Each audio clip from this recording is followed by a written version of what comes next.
And hello, everybody. Hi. Happy Saturday. E. We are Hard Knock Dice. My name is Jonesy, your dungeon master for the evening, and these beautiful people surrounding me are your heroes for the evening and my best friends. Today we continue across Eberron, but before we do our announcements, as always, we are still raising money for International Medical Corps, so we encourage you to please go click on that link that is in the chat right now and donate some money and be a hero to someone else. What is the International Medical Corps? Well, they're helping out on the Ukraine front with some medical aid. So please go donate some money, open your hearts and wallets to a very good cause. Hey, Jonesy. Yeah. Two people. Wyatt's Kim is showing up on my on Koshik's. It is. What the hell is that? I didn't even notice that. I've already got my backup character, guys. It's Kaushik. If Azur dies, Brittany's out of the campaign. That's how it works. So, yeah, your admission, if you choose to accept it, is to make sure Azur does not fucking die.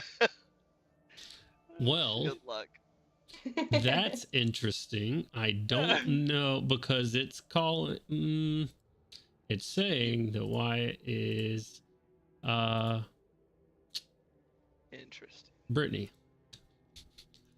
Should I leave and come back? Do you think? No, and I think I'm just gonna. Oh, there he goes. I fixed it. Yes, I meant to fix it too. Drake's plan. Calculated. I did that because I'm professional. So does anybody else have any announcements? My camera works just fine, so no. Except right for there. Actually, I'm Crowley now. Yeah. I'm a liar. Why? Okay. Just tab back out, and I'll go. Wait a minute. I'm not in the right. My camera's working. I'm Crowley now. Matt, trade me character sheets. This Sure. everybody else is in the same. All The right. fuck is that? Yeah, there you go. I'll just be mysterious. Professionals, us, right here. Anyways. Bailey. All right, everybody's fixed now. Y'all stop switching places. Y'all are doing this trying to delay what's about to happen. Which is, let me tell you, by the way, what led us to this very point. Because last we left off, our heroes have made it to what is everybody good? To what is lovingly called, or maybe not so lovingly called, Little Karrnath by Dario's sister. They have made it to one of Yidril's many places of operations, or maybe his only places of operation. Y'all don't know. Y'all have no clue. On an island of Farlnan, far to the northeast of Corvera, an icy cold, mountainous and rocky landscape, our heroes find themselves positioned right above this fortified manor of Yidril's. They have traversed this terrible island, running into undead dragons, ghosts that demand years of life, and other horrible things along their way. Making their way mostly untouched through this terrible place, they have now made it to their quarry's home. We left off with Gandwin, Azur, Crowley, and Dario, a vampire pirate captain that is accompanying this party in their quest for justice or revenge or vengeance. Dario is joined this scouting party that is going to look inside of this fortress, this manor of Yidril's. They, not so stealthily, once they got there, made their ways down to the tops of this manor, and unfortunately caused quite a bit of ruckus on themselves. Some undead who they did their best to stop before ringing bells that were strategically placed along the walls and along the towers, casting silent spells, quickly moving along the towers, but unfortunately just being alerted and due to some rolls, didn't quite make it. And we ended with Ganowin slaying a few, the rest of this scouting party, Crowley, Azur, and Dario, dispatching some undead of their own in a silent spell, doing away with the invisibility that they were under. And we ended the session with all of the undead atop this fortress, turning their heads and looking in the direction of our brave scouting party. And that is where we will get back to in just a few minutes. Home base party. What are you doing? I've just been blindsided. I thought we were getting ready to jump back into the jump back into that party. I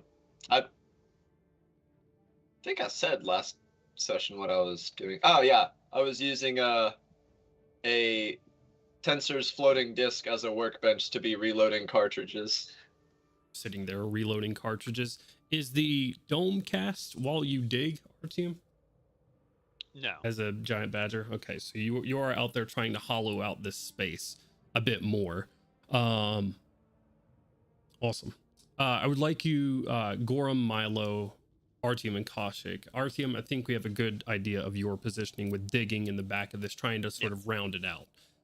But Milo, Gorham, and Kaushik, I would kind of like you to describe me what you're doing in this moment while you're getting some messages of things aren't going so well down below. Your mindset even, and sort of what you're doing in this place, and particularly this little alcove, which is a little bit bigger than Artyom, but where you're finding yourself physically as well.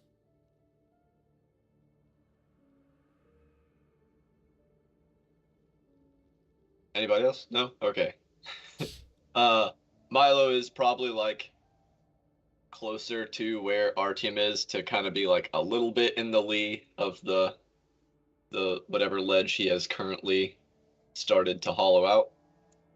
He called up his floating disc as a ritual, and then he's just kind of sitting there with some of his stuff laid out, getting the cartridges ready for the upcoming fight. And he had his, I think also clarified last time, but if not, I'm clarifying it now, that the homunculus had like scuttled up to kind of keep an eye on things, just rotating around every few minutes. Okay.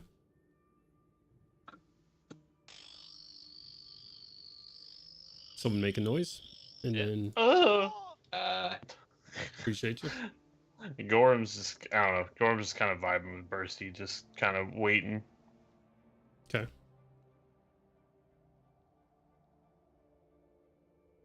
Kaushik is sitting on the ground close to Artyom, since they just had a conversation. Starting to get into panic mode, because she can hear what's going on over the mental link, and she knows she can't fucking do anything about it. Okay. Kaushik, I would like you to roll a d20 for me, please. Just tell me the number on the dice. It didn't land in the dice tray, so I'm rolling it again.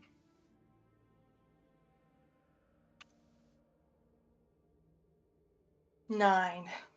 9. Okay, thank you. Secondly, I would like you to roll me a perception check. And because your drone is a bit above you as well, Milo, I would like you to do so as well. That's my drone's perception check, not Milo's, right? Correct. I have my character sheet up. What the fuck is going on with me today? I'm pretty sure my perception is +9 though, so 23 if it is +9. 23. Let me double check and make sure. A 14. 14. Okay. 23. All right. I also rolled a 14. Gotcha.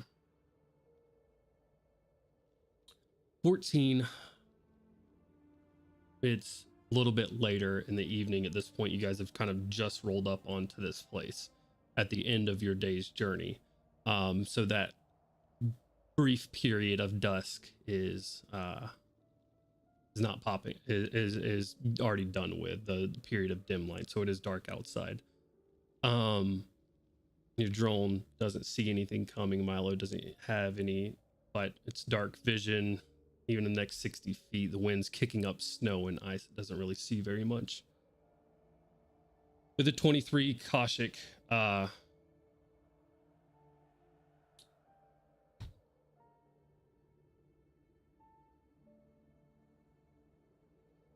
there are certain sounds that kind of bring you back.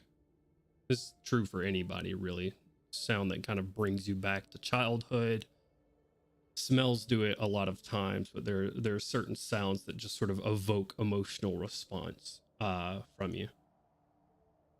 One of those sounds for Koshik is the sound of Yidril teleporting somewhere. Amongst the wind and snow, Koshik, you don't see it, but you hear it. And it is nearby.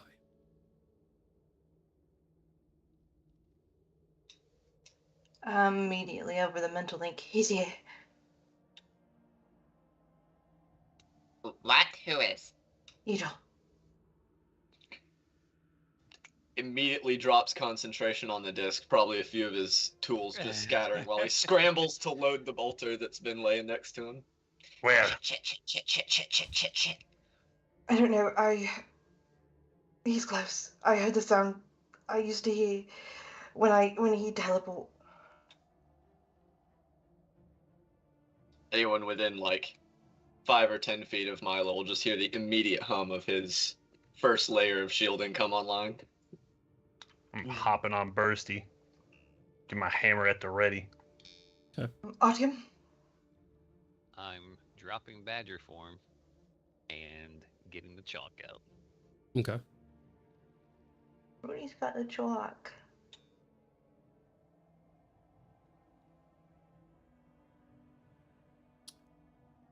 Very well. A couple of moments go by. Get a round of perception checks from everyone.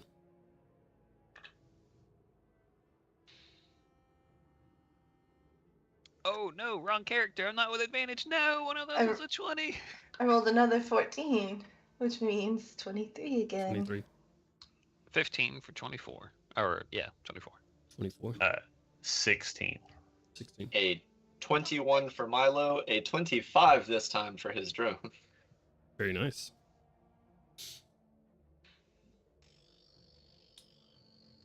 You hear footsteps. Multiple footsteps. Crunching on rock and snow and ice. Marching towards your direction. Someone make a noise. Yep.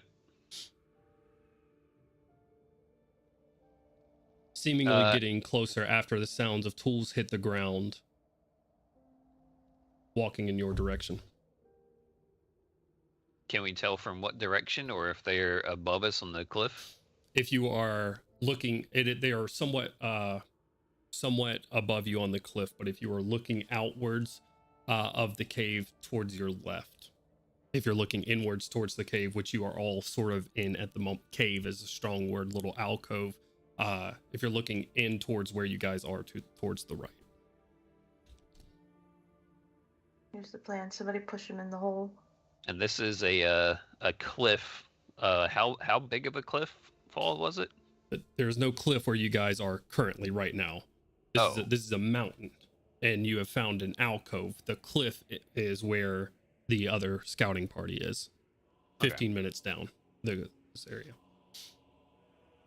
Footsteps get louder.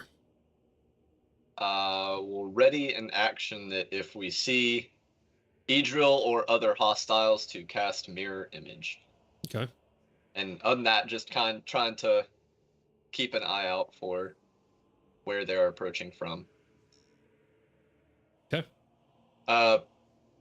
Also moving to kind of keep his back to a wall or the alcove or something. What was that last part? Say that again. Sorry, something in chat distracted me. Just moving so that his back is to like a part of the outcrop or something. Easily enough. Turning your back to where your table was, sort of against the wall of this alcove, where no one's going to be sneaking up from you, or sneaking up on you from behind. Is anybody else doing anything other than just? I'm going to summon Barrick to me and go to the mouth of the cave, throw him out. Okay, I need to go into the mouth of this the rat into a blizzard. Love it. I would like to say the cave is a strong word. I don't want this is like a small alcove The big direction enough. that they're in. Yeah. So I'm gonna morph you back though into our team. You throw a barrack out sort of in the direction. Yeah. Well, I got something I want to do, but I have to find the spell. See what he sees. You're gonna immediately go into his eyes? Yeah. Roll a perception check for barrack. I said advantage technically, I guess, unless they're very far away from him. At this point, no. Okay, so that would be a 24. What's his bonus? Bet. Oh, okay. That would be a dirty 20 then. Dirty 20. Okay. With a dirty 20, Barrack, using his echolocation, Barrack spots 5 individuals in total. Okay. Okay. What do they appear to be? With that roll, you're sort of looking at it, trying to think of how you see an echolocation and what kind of details I can give you from that. You kind of see like definitely armored and armed individuals with pretty large greatswords. They're not shambling around like zombies or bonies like skeletons. They are not. They are very purposefully marching. All right. Marlo will also call his drone back to him to get up on his shoulder. How far away from the cave entrance are they? At this point, about 30 feet. About 30 feet? All right. We're not seeing them? With... Do what? I was getting ready to say we don't see them from 30 feet away? No, they are above you and behind currently. Oh. They are walking down this mountain, it seems. I'll say with a dirty 20, you see them pausing, like listening and looking at the moment. Well, with the angle that I have and the positioning that they're in within 30 feet, would that be within the realm of me being able to transmute rock while we're in the cave to the area above us and to the left? You're going to try to transmute rock. Underneath tell them. me what to try underneath them. Okay. Transmute rock is a 40-foot cube that transmuting rock to mud is the ground in the spell's area becomes muddy enough that creatures can sink into it. Each foot the creature moves through the mud costs 4 feet of movement. Any creature in the ground when you cast a spell must make a strength saving throw. A creature must also make a saving throw when it moves into the area for the first time or ends a turn there. On a failed save, the creature sinks into the mud and is restrained, though it can use an action to end the restrained condition by itself by pulling itself free of the mud. You can cast a spell on the ceiling. The mud falls, and any creature under the mud when it falls must make a dexterity saving throw. A creature takes 48 bludgeoning damage on a failed save, or half as much damage on a successful one. Okay.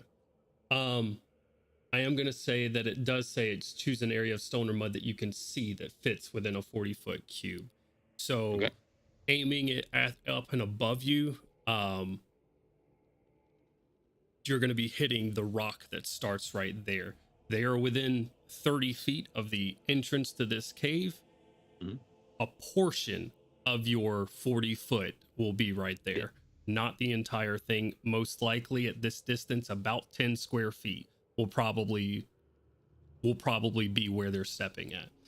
You can guess, and this is going to take some guesswork because you cannot see exactly where they're at when you cast the spell. Okay.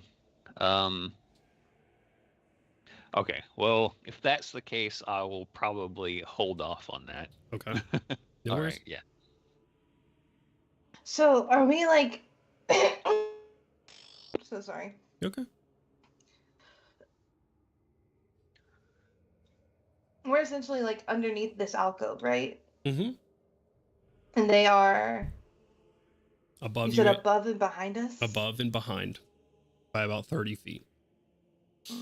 Moving fairly slowly. Someone make it. Thank you. Moving fairly slowly, listening and looking at the moment.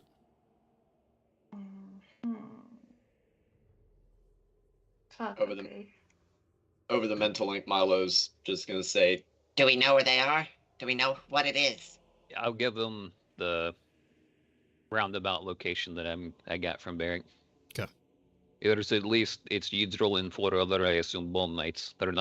They don't seem like shambling zombies or skeletons. They have great swords with them. Did all of them appear to have great swords? Go look. he Yes. says to his drone. Okay. Is your drone trying to be stealthy? Yeah. Well, stealth With check. its enormous bonus to stealth check. Oh, wow. It's actually got a decent bonus to stealth. Cool. That is a 22.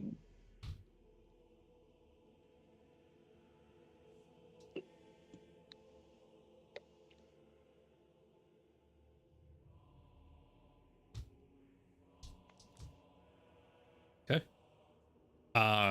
Drone stealths out. I assume still kind of crawling up and out of the way. Yeah, it sees them. You can see them walking towards. You see what has been described to you. You haven't seen them before. But you see a tall, white-haired elf. That sort of black leather cloak. High collars on the side. Sort of twisting ivory gray armor with a staff in his hand. Also, looks like scorched ivory. Immediately shooting that description mentally to Kaushik. That him?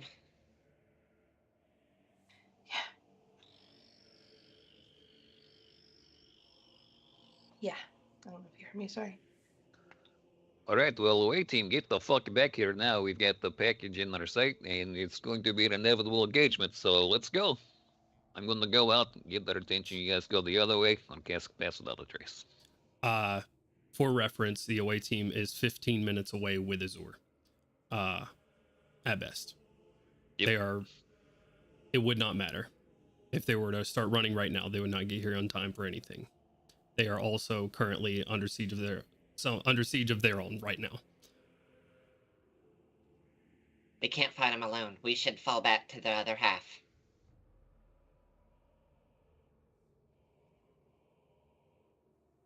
You want to fall back to his stronghold? That seems like the not great idea. I don't think fighting him here alone is a great idea either, and at least we'll have the rest of our group. Okay. So we try to stall him and keep going? A guy who can teleport wherever he wants to? He's not running up on us right now. If you guys are sitting here having He's this within conversation, 60 feet, right? He is 30 feet up and behind you through rock and everything, but yeah. Yeah, I'll say to him, all right, so how are we going to do this? Ejo. But you said that to Idril? Yeah, in his head. Oh. Barrick and the drone sees Yidril hold his hand up to the floor. We will have a conversation. Less we, more me and my daughter. He wants to talk to you, Kaushik.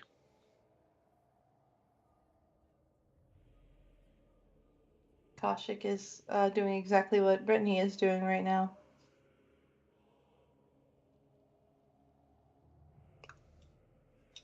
Oh. Do you think that's a good idea? Well, if you can keep him talking for 15 fucking minutes, yeah, I'd really like that. He says, over this whole network. Actively punching some skeletons into pieces. Son of a bitch. All right, ask him how he wants to do this. Can we talk to him from a distance without me wasting my spells? Let's just go up and talk to him. I'm not going to let you go up there by yourself. He'll just grab you, take you away, and then slaughter us wholesale. So we'll go together. And if we go together, he'll just kill you and then grab me and take me. We're not really having a bunch of options here. Again, he can go wherever he wants in this area. Right. You guys kind of coming up and out. Milo is going to try and stay 5 feet to both Artyom and Koshik. Okay. You So, can. but You all can stay in here if you want to, but I'm going to go with Koshik. I'm going to. Milo didn't Alright. respond. He's probably shaking. Go on the way out. Gorm's gonna cast me Armor of Faith on himself, which also affects Bursty. Kaushik is going to Death Ward Artyom on the way out as well. Okay. Koshik thinks back to previous events and yeah. Okay. You can let me adjust my map then. You guys step up and out to meet his gaze. Having to sort of move up and around. I have to update this in case things pop off. So give me a second as I do so. Sounds Don't worry, we're intensified. keeping ourselves entertained. It's fine. Oh, god damn it. Just like to say, I was thinking a very similar joke, and I was like, I'm not gonna type it though. I'll just think it to myself. What was the joke? Don't Share worry it. about it. It's fine. Share it, please. I'd love to see it. No, it's fine. Oh, Jesus Christ. Come on, guys. Jesus. It's fine. Oh, yeah. It's fine. This We are. I don't know about everyone else. I'm afraid. So. Okay. This is what having a Let's 9 do minutes this. in real life is like, fellas. Marching out, there's a small like platform that this makes this a decent area for you guys to sort of camp out in if that's what it came to. You walk out and up 30 feet in front of you.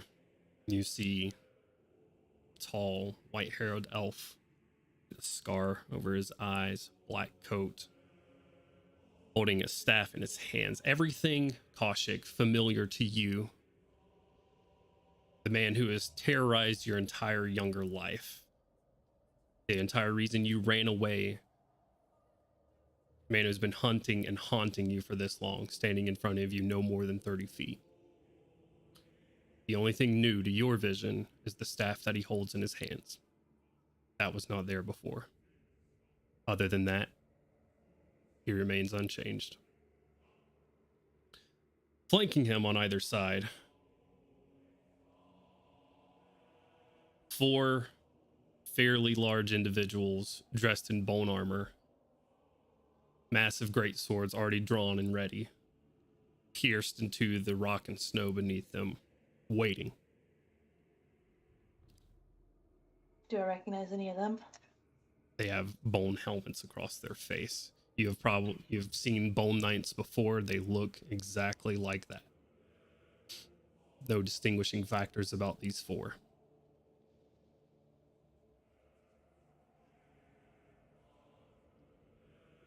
So, chat then?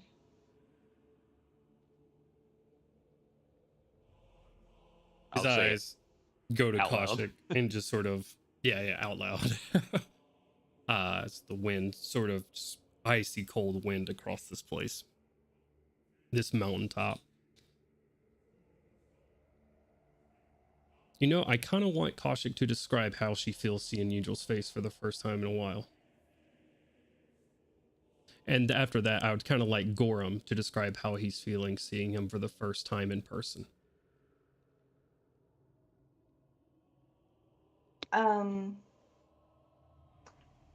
All of the feelings from Koshik's childhood come flooding straight back to her. She's terrified like a little girl. Again, the things that she had to go through at Eugel's hand were something nobody should ever have to go through, and all of those feelings are just rushing back to her. And she's scared, and she's hurt, and she isn't just scared because she knows what he can do to her. She's scared because she knows what he can do to anybody. And she loves the people that she is with right now, and she doesn't have high hopes for this.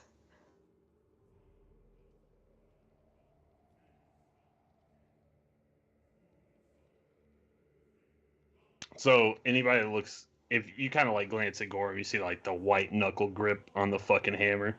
You can tell that he's just like furious, and Gorham is having a very hard time resisting the urge to fucking slam this man.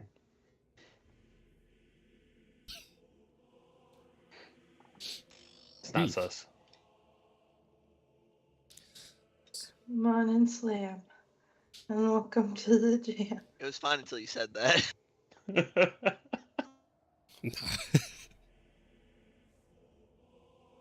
Angel stands in silence for quite what are surely just seconds, but feels like a long time, especially for you, Kasha, because his eyes do not drift to any of your friends.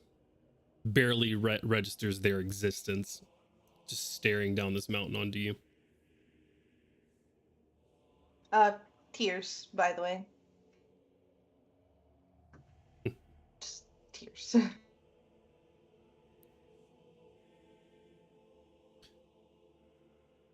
Eventually, seeing the weakness that he sought, his eyes start to look at the rest of you.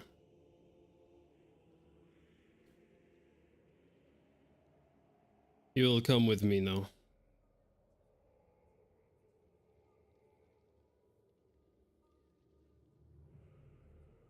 Why? What do you even need from me anymore?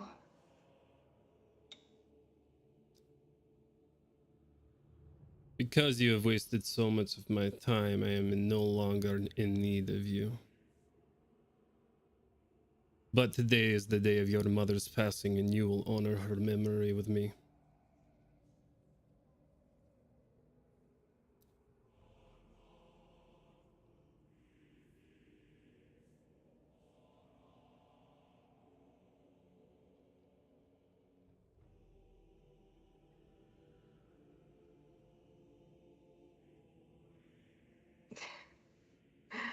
I don't believe you. I care not for what you believe.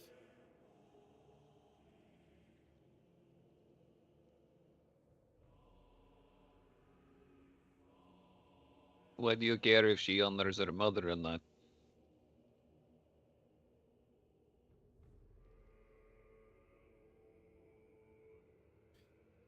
Because of all the things that she has fucked up in her life, this will not be one of them. She will not scour her mother's memory. Now, come along. You have already wasted too much of my time.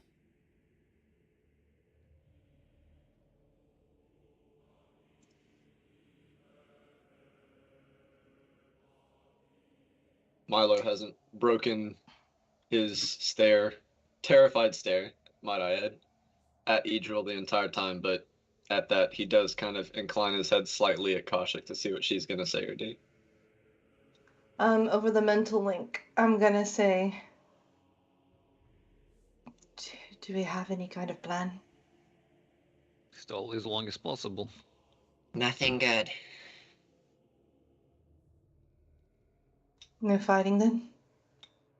No. What'd you say? I didn't hear you. She asked if we were fighting them. Oh. I don't think that's a fight we can even think of winning. And how do you want her to honor her mother?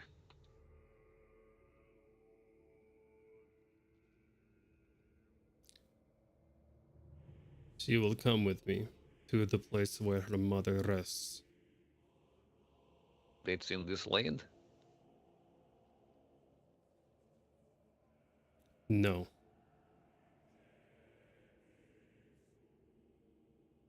What happened to her?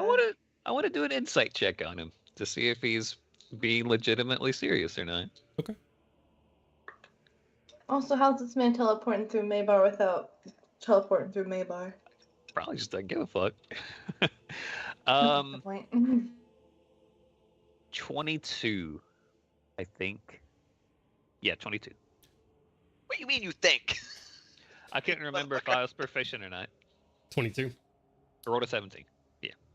You're looking at him, looking over for any sort of change in his face, demeanor, anything that would give any sense that he was being dishonest, any stumbling over words, any flinch when you're sort of looking him over and asking these questions. There's not.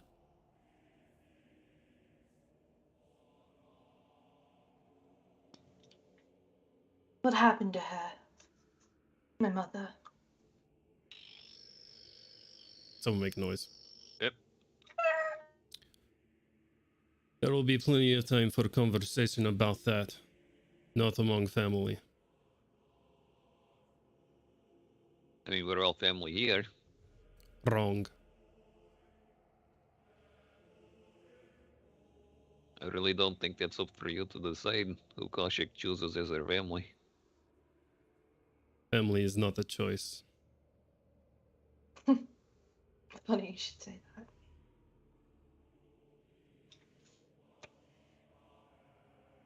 that. I know the truth, Edril, and I know that you're not my father. You silly little girl.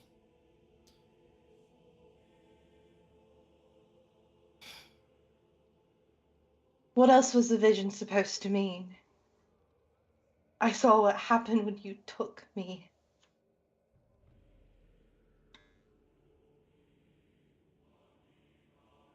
You dragged me away from my family, the people that I loved. And you caused me nothing but pain my entire life. You don't love me. No one who loved me would do that to me. Roll an insight check, Koshik.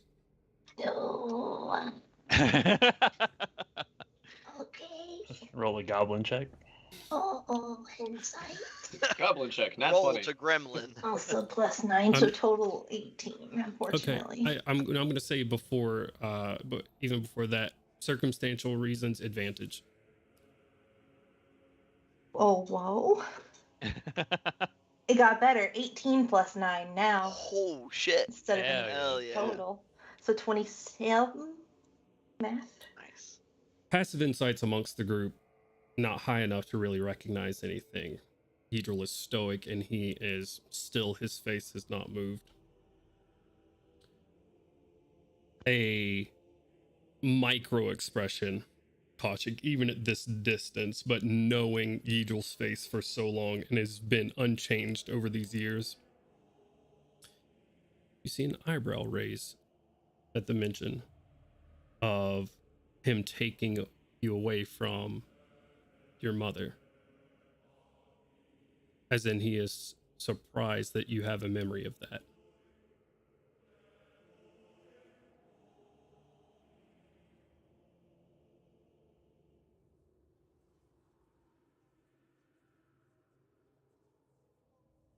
Well, anything to say?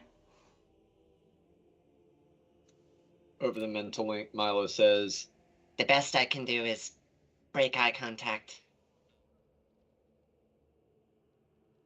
But what we do after that, I don't know.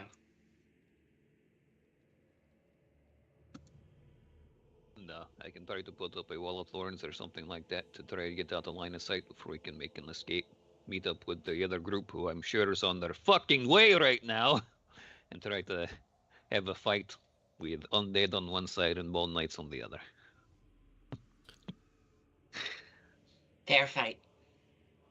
his mental voice is trembling.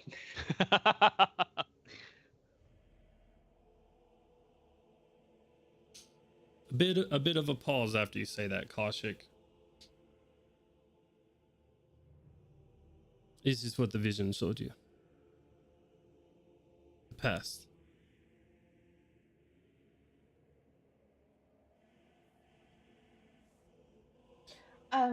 Real quick. That was my memory dream, right? That wasn't the vision? Correct. Hmm. The vision you remember is the cold grounds, people laying all over the ground, the 12 red dots with one, and a 13th, the blackest of black, the 3 spectral dwarves, and the sea-swept cliff and the woman in the veil. And then at the end of it, always you bleeding from your eyes and ears and nose.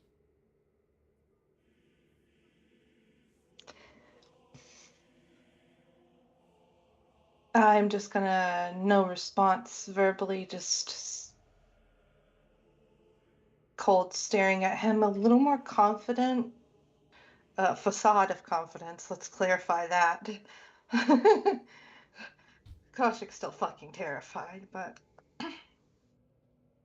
you can't see it on her face anymore. And she just stares directly at him. For once in my life, tell me the truth. There is plenty of time to do so. When we respect your mother, step forward.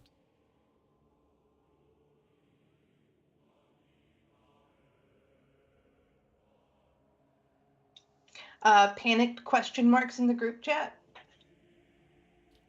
Ilsa, I am tired of you wasting my time at this point. I have given you enough to step forward.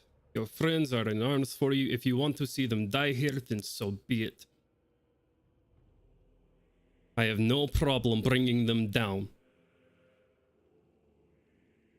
If you ever tried to be a father to her, why force her into these things? Why make her be into your will? Why not try to be a father to her? You're a father? To many. In a way. Right.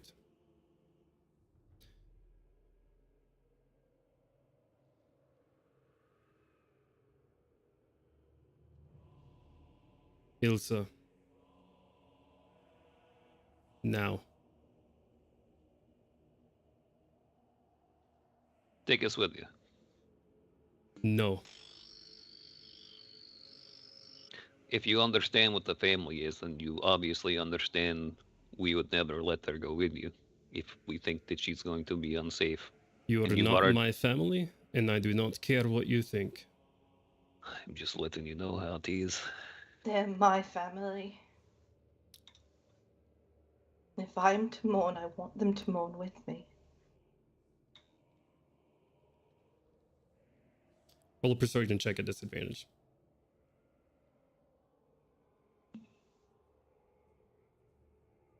Well, 13 and 12. So 12 plus 7. So total of 19. 19.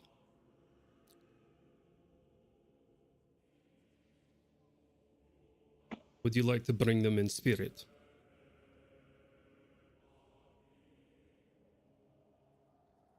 I am not here to bargain. I am not here to negotiate. Do you think that you have eluded me for all this time? Do you think I have not had an idea of where you were the entire time? You do not gallivant along these lands on your own accord. You do so because I allow it.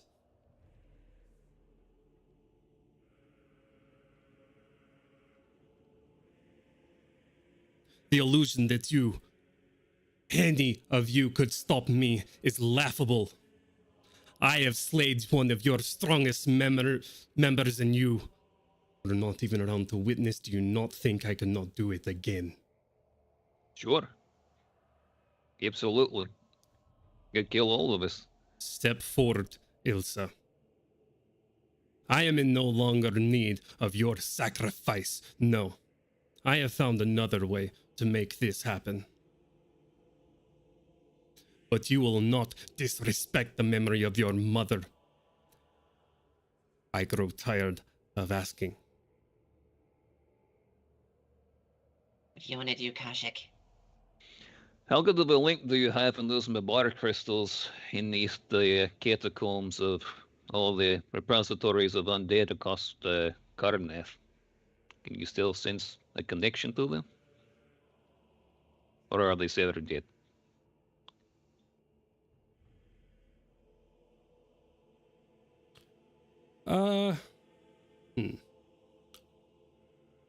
Other than Kaushik, because I'm fairly sure it's self-explanatory that she would understand Karrnathi.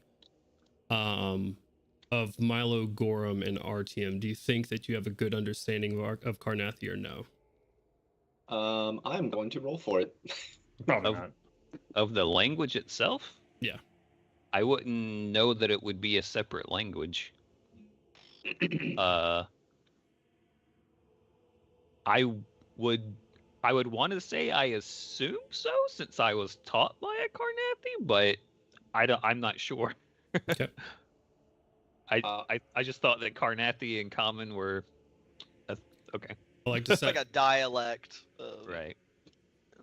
Milo took 1 year of Karrnathi. He has like Spanish 1 level understanding.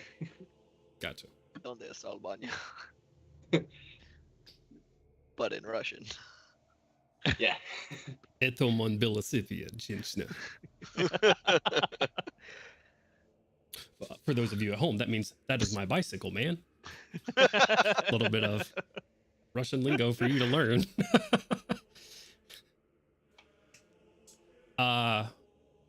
Very well. Then that would mean the three of you minus Gorham would understand that a very basic command of on my 6 from Yidril to these Bull Knights behind him as he starts marching forward. What do you want to do, Kaushik? Wait. Yes, Kate, stay on his 6, please. To Idril. And Kaushik is going to start taking off the bag of holding to hand back to Artyom. You don't have to do this. He's just going to kill us as soon as you turn your back. Are you sure about this, Kaushik? Don't bend to his will.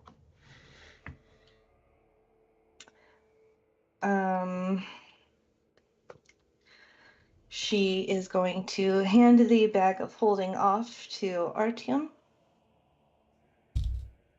And she is going to... Has Idril stopped marching? When you said wait, he did. Okay. Held up his hand once more. You never answered my question. Can you still feel him? Just why she's handing me stuff. Oh yeah, and all my diamond pouch, I take it off my thing. Like literally all of my resources except for my necklace. Gifted him. Slowly. Trying to drag time out as much as I can. What is your even hope for this? You take back Karrnath? I mean, do you even know what is coming in the next few months? Do you even know what the world is going to descend into?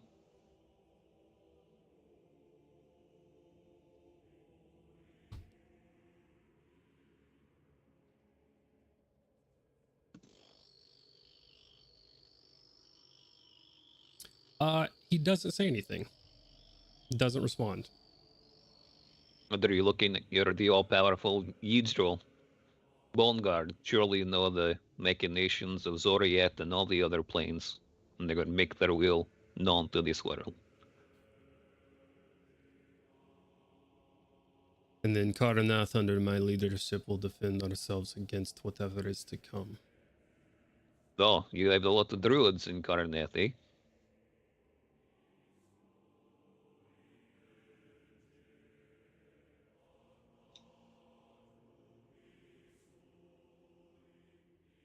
I'm here. They're just going to look through me. Karrnath will not survive Zoriat coming back to this plane. No one will. It will not do so under its current leadership. It will at least have a chance under mine. Because you won the war, right?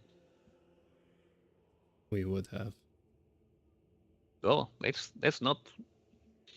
kind of not what I saw happening. Bring had a pretty good defense against you guys. I grow tired of this mockery. Ilsa. Now. I have just a few more things. Tell me, when your Now. when your daughter was walking into Zoria, did you see what she did there? Did you have eyes on her in the plane of madness when she stood triumphant, when she saved the world from being encroached upon? How deep did your eyes go into the troubles ahead? Is Koshik still just removing objects? Or Yeah, what all was dropping?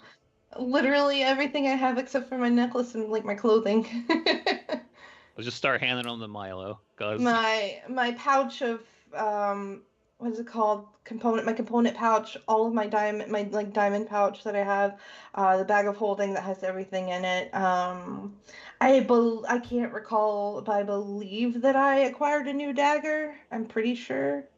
I'm not looking at my sheet right now, so that literally everything except for my necklace and my clothes. I have to ask, because these diamonds are fairly large with the size of them, right? Just based off their costs.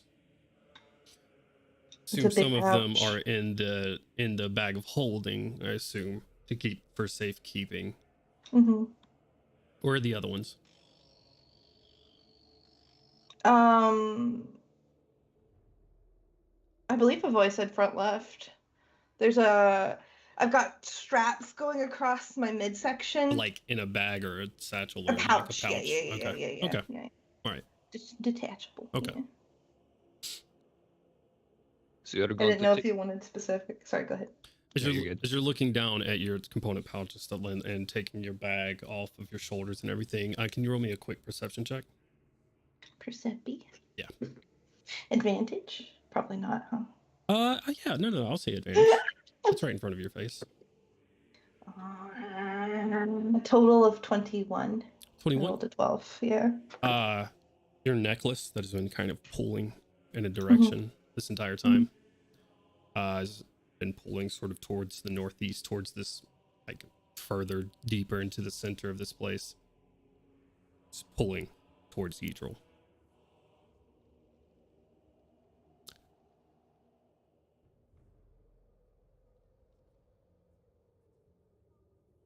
I'm only here to save the world from Zoriat. That is my purpose. Wonderful. Then you can stay out of the rest of this. I grow tired of your voice.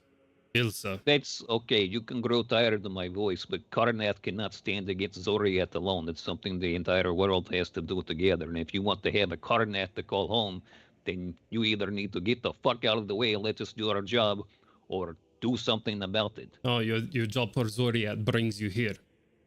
Our job for Zoriat requires Koshik, which you continuously cause troubles to. You make her unable to rest with her dreams.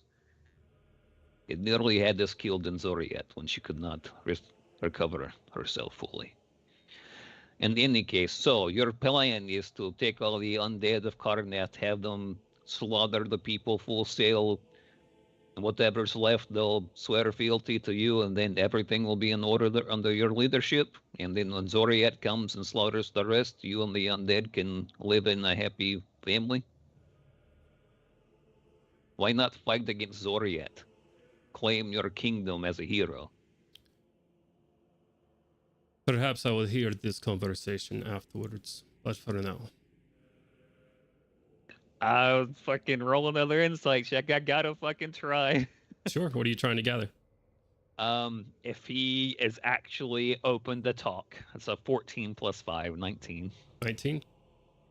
Seems to roll off his tongue just fine.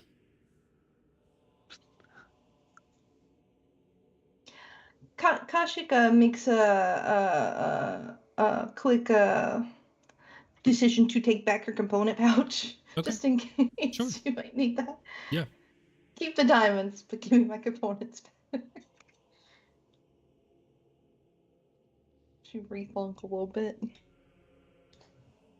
Okay. So after, go ahead. No, you go ahead. You go ahead. So after Karrnath, the rest of Corvair, I presume.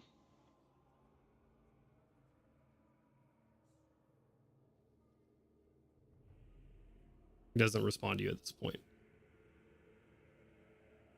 Step out the light of the silver flame. Battle the beast to draw him. Bring down Shard. Water all around. You're not doing it for the people. You slaughtered all of them in the previous town, in the town before that. Who are you fighting this war for?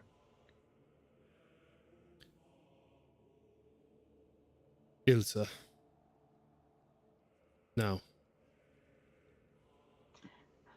Where are we going? Hey, you fuck faces back there. You just like killing people, the people you're supposed to protect? Or do you talk only for them? They're not allowed to speak. They say nothing. Right, that's what I thought. Where will we be mourning my mother? In the place where she is laid to rest. Which is? Away from here. And we can get there safely. Yes.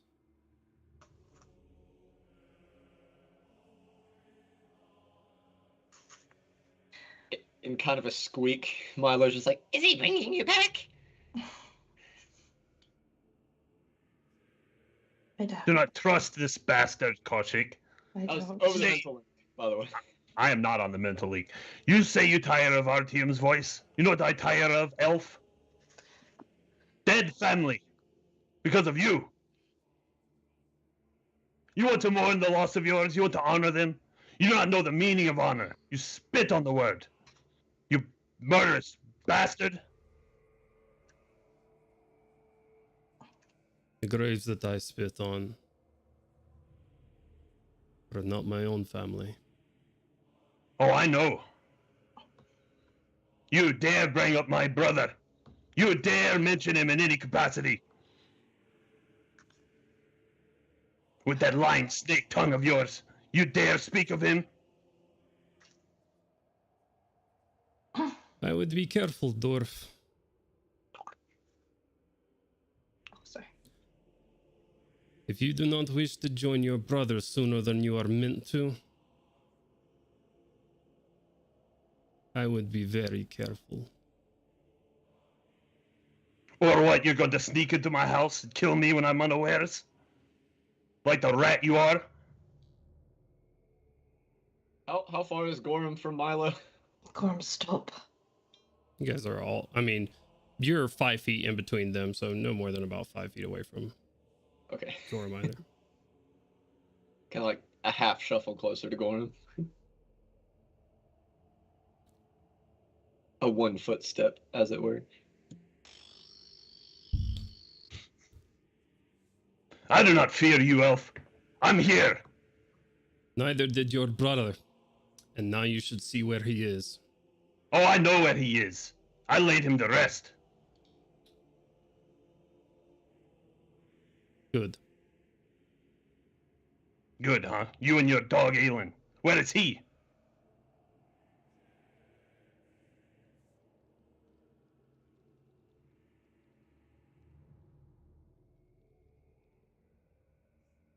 No sort of reaction from him.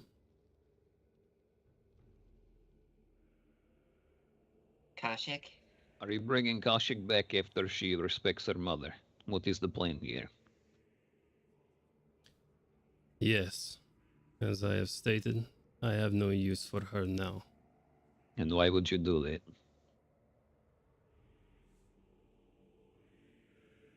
Why should we believe you?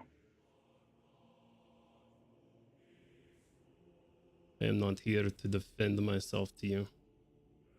It just Believe doesn't. it or Exactly. not. No reason. There is no reason. You're a bastard.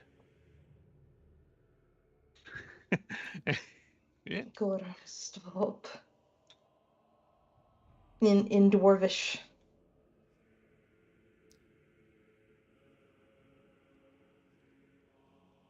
Keep running your mouth, dwarf. You will know the meaning of bastard. I know it because I'm looking right at one. Forget not I know where your family is. You don't speak for just you.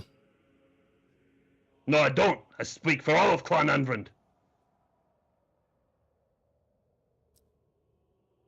Continue to insult me, and by the time I am done with all of Clan Anvrand, you will beg for the cold steel of a sword.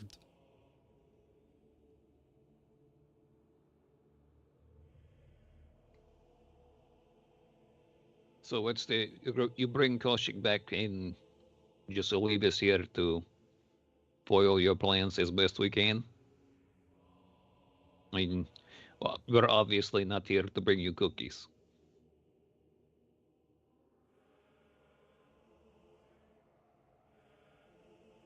To think that you could impact what I have planned is the most arrogant I have ever seen one of you. Okay, I mean, you still never answered those questions about them water crystals, so...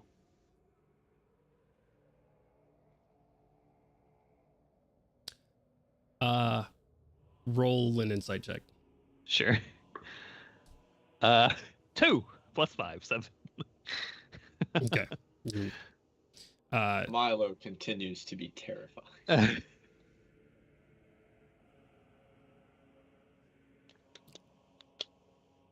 Koshik at this point has started walking towards Eberron. Okay.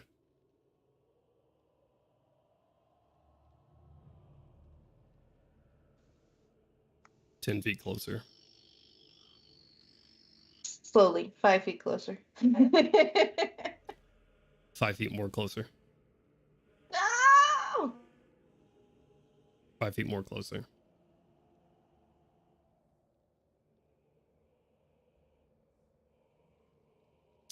Did you step up to Eberron? Ready action wall of thorns. What are you readying it for? What's it based off of? As soon as Usual starts to cast something, the block line of sight for him, Koshik will teleport him away. Teleport who away? Koshik away. Oh, you're saying what you to block line of sight from? Okay. All right. Fuck.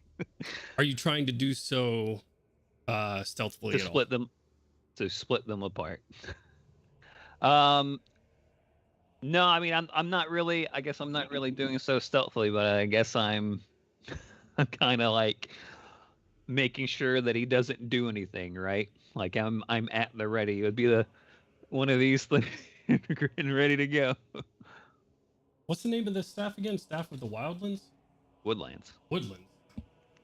So basically, Artyom just very like obviously put his hand on the fucking on his gun. Yeah. he flipped Well- back like his jacket and has his hand on his waist. Yeah, like, essentially. I'm ready to draw. Okay. Oh fuck. Wait, you're interrupting them leaving? Is that what you're saying? Yeah. Oh shit. Artyom's gonna kill us all. Yeah.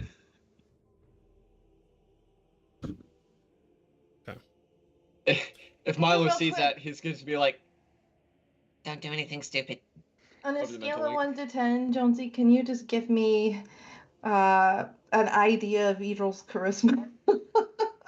If On a if scale of she- 1 to 20, you mean? On a scale of Or 1 to higher? 20, yeah. A scale of 1 to 20, can you give me an idea of his charisma?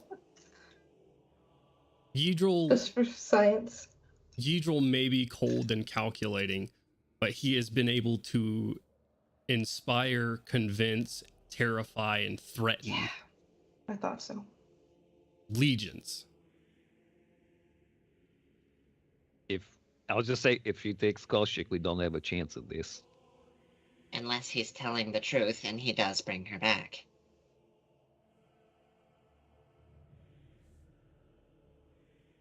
Do you think Oh. he's telling the truth? I don't He's know. a lying rat, Milo. He's not telling the truth. Well, doesn't do us a whole lot of good if we all die here. Do you have a better idea? The ancestors are with us. We can take him.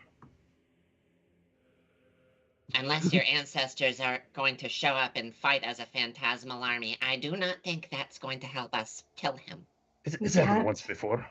We can't take him, and there are more important things that this world needs you guys for. Okay. If he's not telling the truth, you'll be down one person. If he is telling the truth, I'll be back soon. All right. Milo is going to step forward with his hands kind of up, kind of leave his bolter in the snow or whatever. All 4 Bold Knights ready a sword. Yeah, he took like the initial step and kind of inquisitive leaned forward. May I, just for a moment?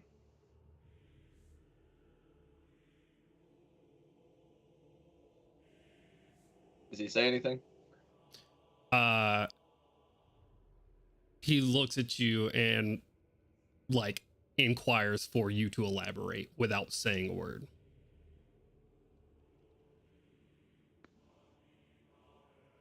Just parting words. Hands are still up, so we can see there's no somatic components going on. Your hands are up, Milo, but I would like to remember that you're in 7-foot tall death battle armor. Yeah, but I mean, like, you are a weapon. Like, it doesn't matter if your hands up. Actually, good point. It will hiss as the chest piece opens. Okay. And he will step out, hands still up. Fuck. In his boxers. He's wearing like his little fucking suspenders and He's so breeches and cold. white shirt. He's chilly. Yeah, he's He's cold as fuck shivering. right now. You just hear, he's a fucking nerd. Yeah, he walks Oh, out, he God. sees the scrawny ass nerd, hands up. Just for a moment. Try something. And Not much. I think I could do. Tasha took you her anyway. cloak off, right? No, only okay. my bag and my diamonds. Okay, gotcha. My And yeah. taking shivering steps up to Kaushik, he is going to give her a hug. And leaning in, while giving her a hug, he'll just say, We all love you, Kaushik. Please stay safe. Oh no, I'm gonna cry. and then just kind of head in her shoulder, nod at the group of incredibly dangerous people, and shuffle back to his armor and redons it. Okay. Does RTM cast Wall of Thorns when the teleport opens? Because that is what happens next. Nope. Everyone said to let her go. So Artyom's pretty much assuming that being said, they'll probably have to square off with Bull Knights, and things are going to get really shitty from here. They might be able to... Yeah, he's not going to do it. Okay.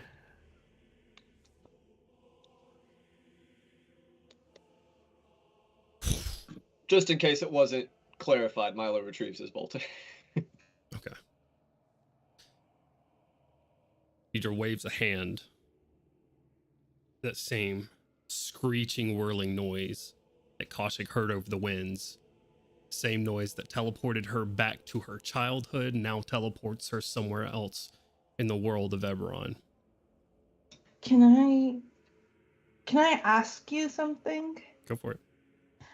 Is it possible, just, in the wild world of Maybar, that me and Idril get separated? Perhaps I end up in Maybar. He ends up in Maybar. One of us end up somewhere else, Is that Kaushik, something? give me an intelligence roll with advantage. You could just say no. I think my intelligence is +0 because I'm stupid. It is. You don't know the meaning of stupid. Born in it. With advantage, it's a 9. So 9. It's possible, maybe, and you can. Well, this isn't something Kaushik wanted to know. This is something that I wanted to know while I'm teleporting. Jonesy, am I in Maybar? Please. Out of character, you have no idea.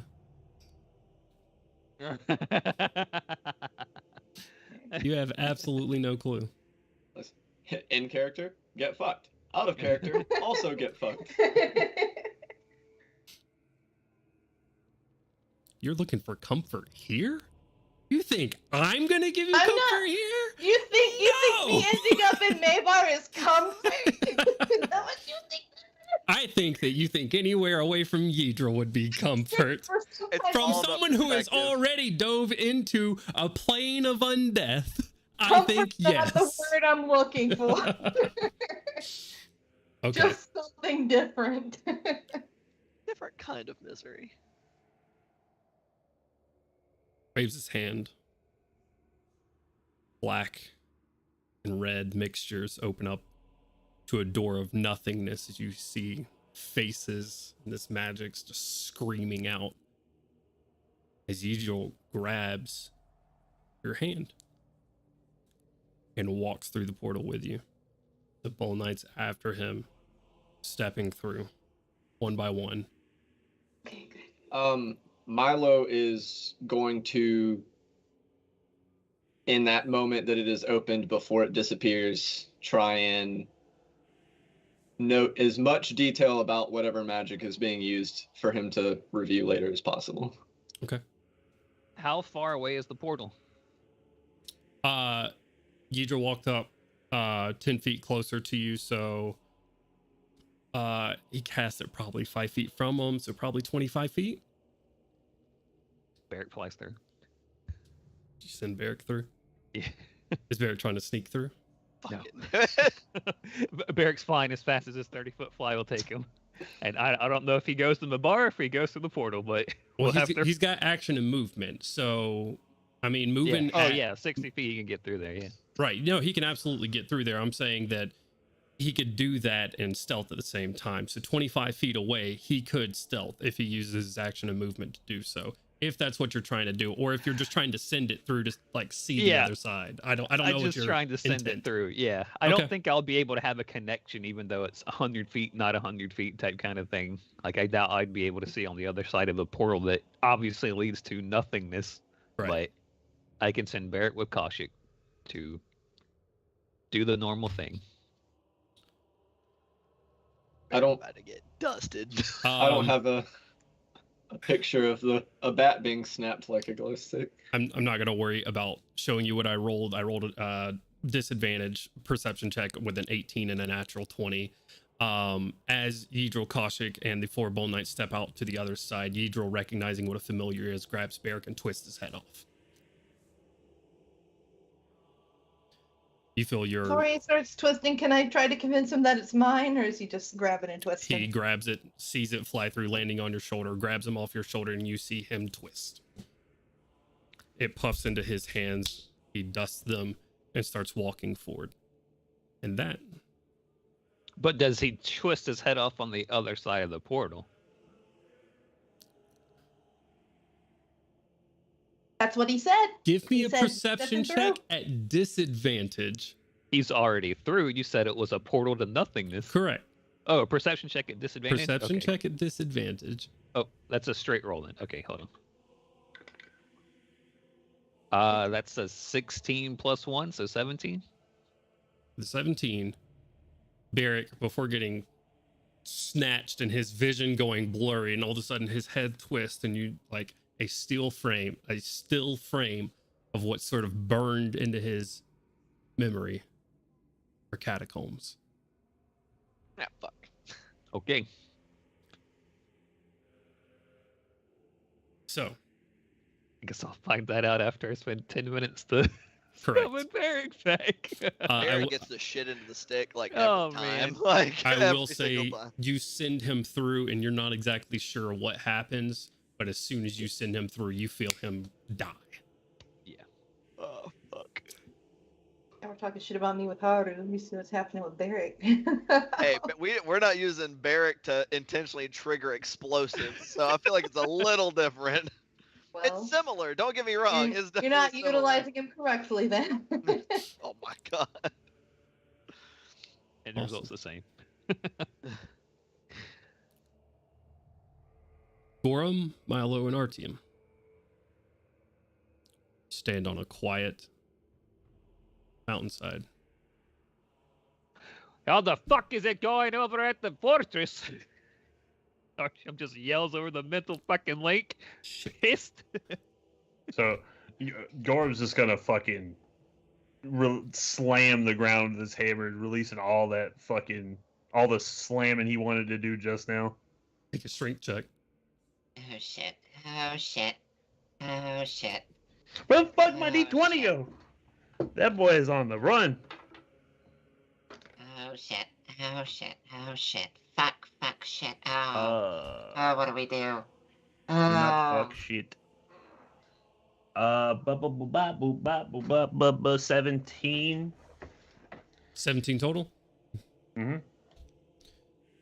Gorham, you hit a rock and it just like up the side, and you see ice and snow start to like drift off the sides a little bit.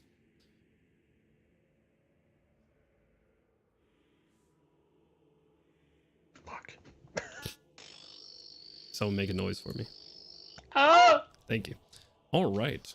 So, Oh, fucking hell. home party. Yeah. Is there any home party? Oh, home, son of a bitch. Is there anything else you would like to do? Brain hurt.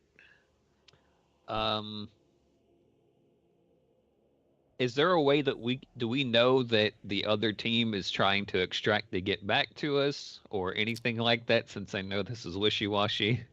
Yeah, a little bit of wishy-washy time here. They could be, some of them could be dead right now for all we know. You know what? You just hear know what I'll do? confused screaming over the mental. I'm gonna roll some percentiles really quickly. To see something. You ever roll percentiles to like inform your decision, and then you roll a 50%, and you're like, That didn't help at all.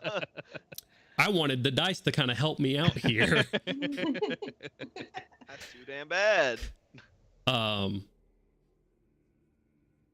So a little bit of time distortion here, but I'm gonna say this kind of kicked off, the conversation kind of kicked off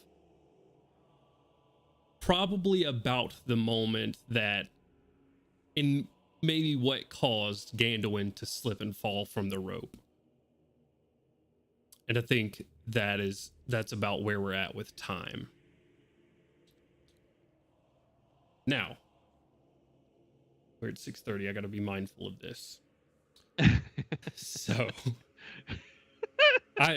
me, Alex is fucking fumbling on making sure that what we're gonna do is not gonna put us in a wonky situation, and also trying to be respectful of everybody else's time. But home team, you've had some time. Let's go to the away team again.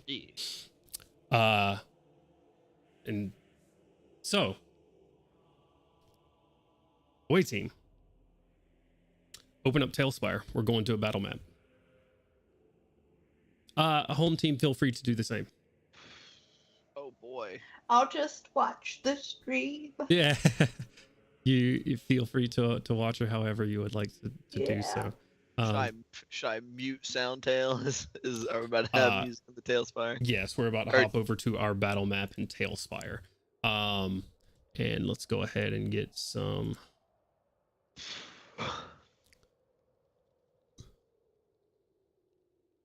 I hope everybody's ready for things to be, because that conversation went on for a little bit. That's a lot of rounds of combat. Correct. Yep. So we'll see what y'all are doing, if you let this inform it or not. All right. Go ahead and switch over here to our battle map as we look at the top of Yggdrasil's fortress here. An away team, as I fix some cameras, just give me a thumbs up and keep it up when you are in Tailspire and good to go. Because I have duplicates again on my on our battle map. Do. I am. There's two of me. That means I get double my actions, right? No, wrong. Oh shit! Incorrect. I get to go twice in initiative. Yeah, must be. Just double my HP, all that fun stuff. Okay. Double the cats, double the fun. Wish we were sponsored by Devilment Gum.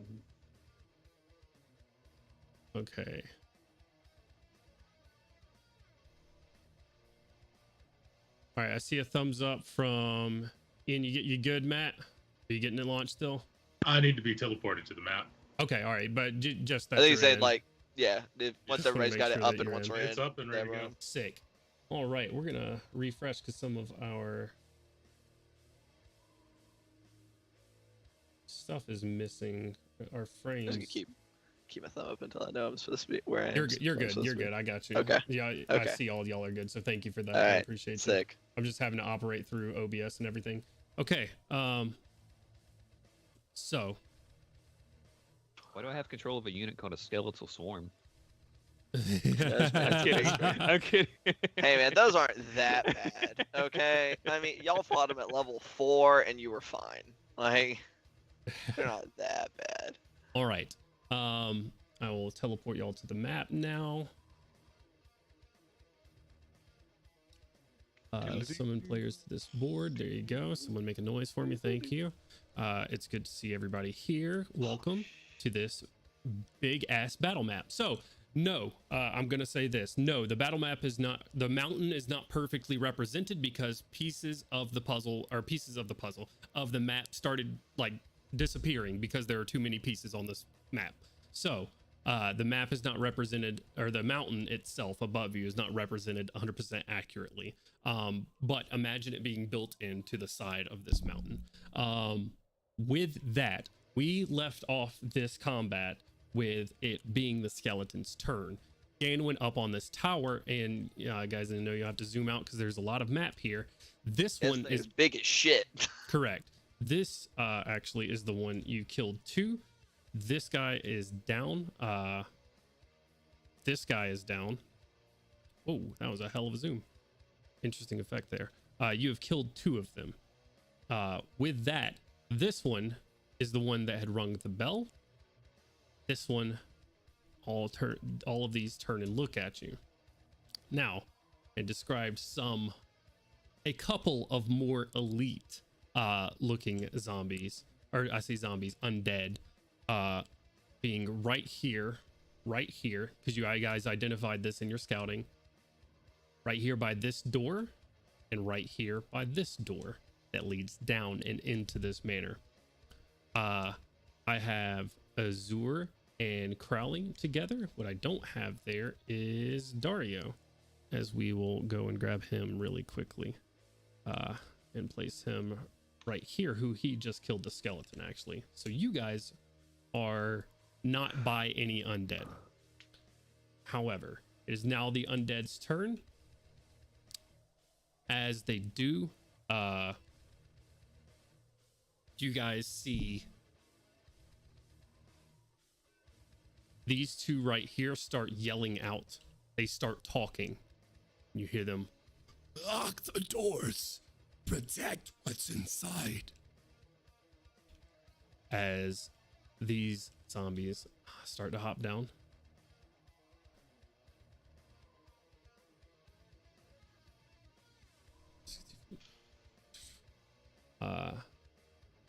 This one is going to go this way.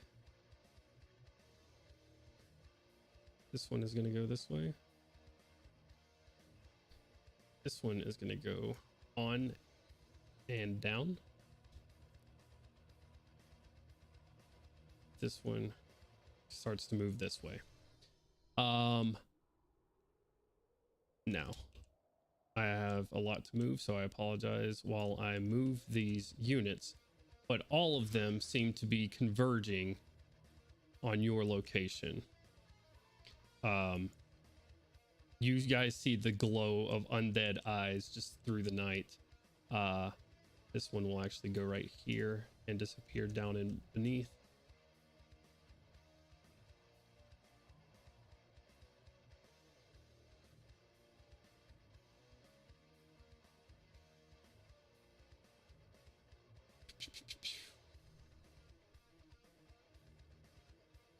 And I'll say, like I said before, you guys had probably gotten the information that Yidril was showing up right as Gandalf fell and everything started going very, very terribly. These guys have also a 30-foot speed. We'll go up here. Land right here. Their entire turn is basically movement. With the exception of these others that are right by Gandalf. So it would probably have been better for me to resolve them first. But I'm an idiot, so I didn't do that. I just moved them while your turn was going on. But y'all needed to know where they were. Howdy. Okay. That is going to be that.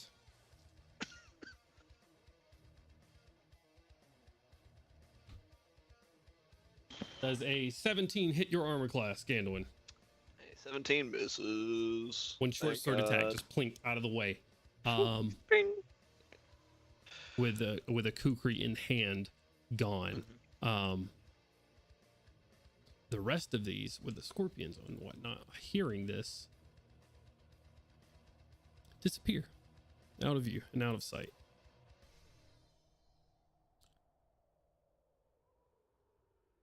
And if I can get a round of perception checks, please. You got him, boss. 24. 24.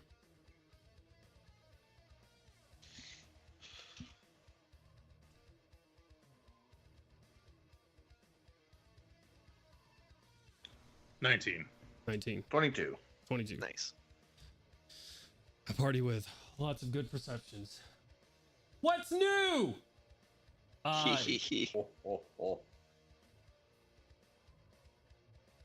That's okay, because then I get to describe things like this. You guys hear the crashing of metal against rock. And you can assume it was the large constructs that you saw out front. They are moving and move out of sight. Wonderful. Where were they at? They were in front of the entire compound. Okay, so yeah, they were so they were on the ground level. Correct. They were on the ground itself, outside and in front of this place. So depending on how fast they are, which you guys are not sure of, and what types of movement they have, it can take them some time to get here.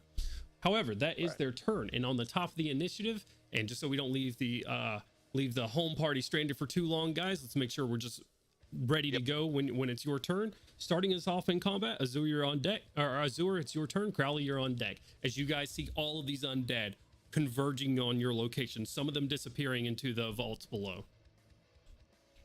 Azure, what would you like to do? Yeah. So with all the information we got in that little short information, Azure is he's gonna do that. He's gonna grab the rope and mingle with the wind. He's going up the mountain. Okay, so levitate. Cast and levitate. All right. And throw them into link. We need to get back now. Okay. And if he has an action, he's going to try to shoot one of those Zeds near Gandalf. Gotcha. Is levitate an action to cast? Let me just check that out. I think so. Yeah, check if it's an action to cast. I believe it is. And then Okay, how many feet per round can you move doing levitate? 20 feet. 20 feet. Okay. So action to cast this time, movement to get 20 feet up, and anything for your bonus action.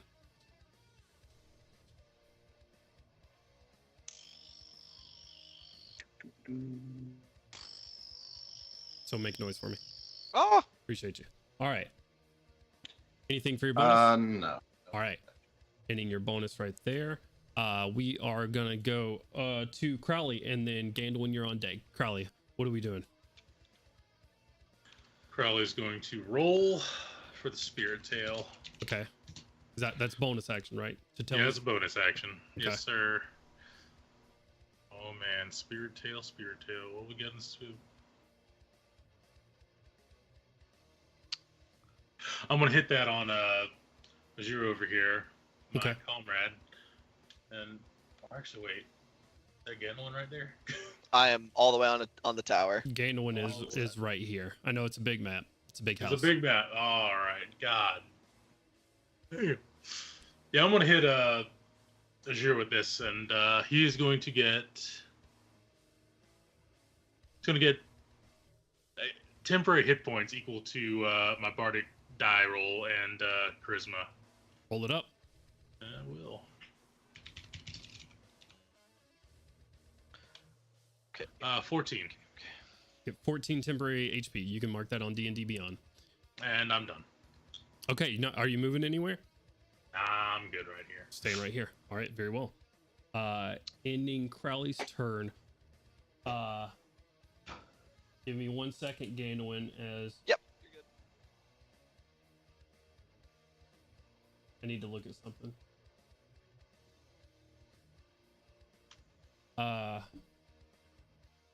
Dario's going to try to bide you guys some time.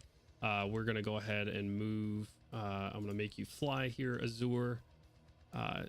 Use some of this, and then you 20 feet up. Right about there. Bingo, with a rope.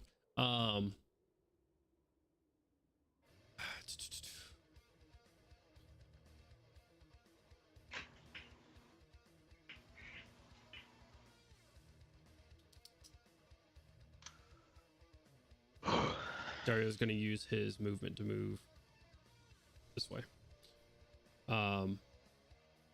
And go ahead, Gandalin. Okay. Gandalin and like kind of in the same headspace as Azure, like hearing that Yidril is at the base camp. We are far, and even knowing that we're very far, we have to try to get back. Especially because I imagine we heard somebody say that they're trying to stall for time over the mental link. Like that's their plan.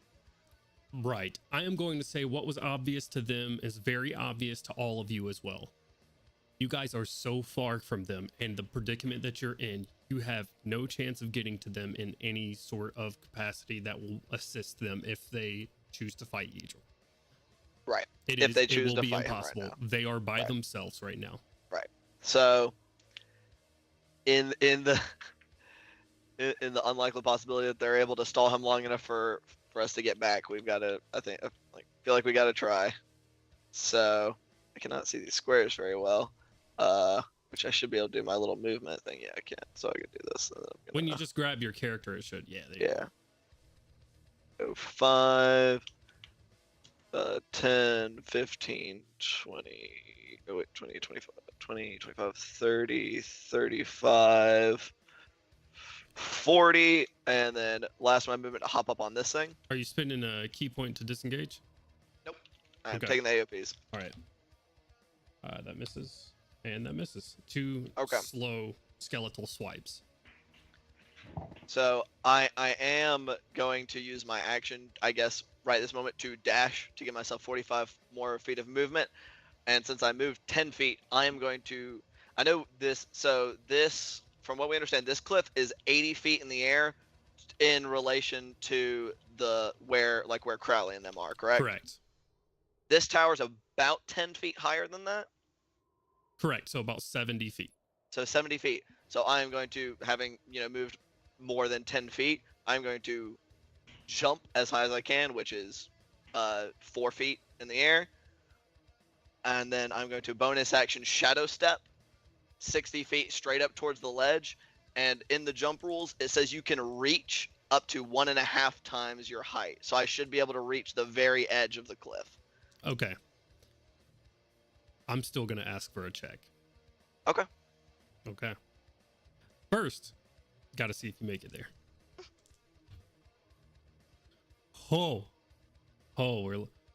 We're playing with fire today.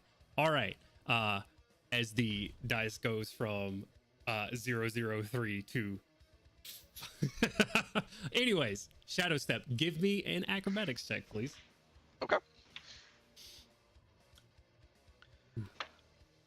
Oof, that's not great. 14. 14. Okay. You're on there. Mm-hmm.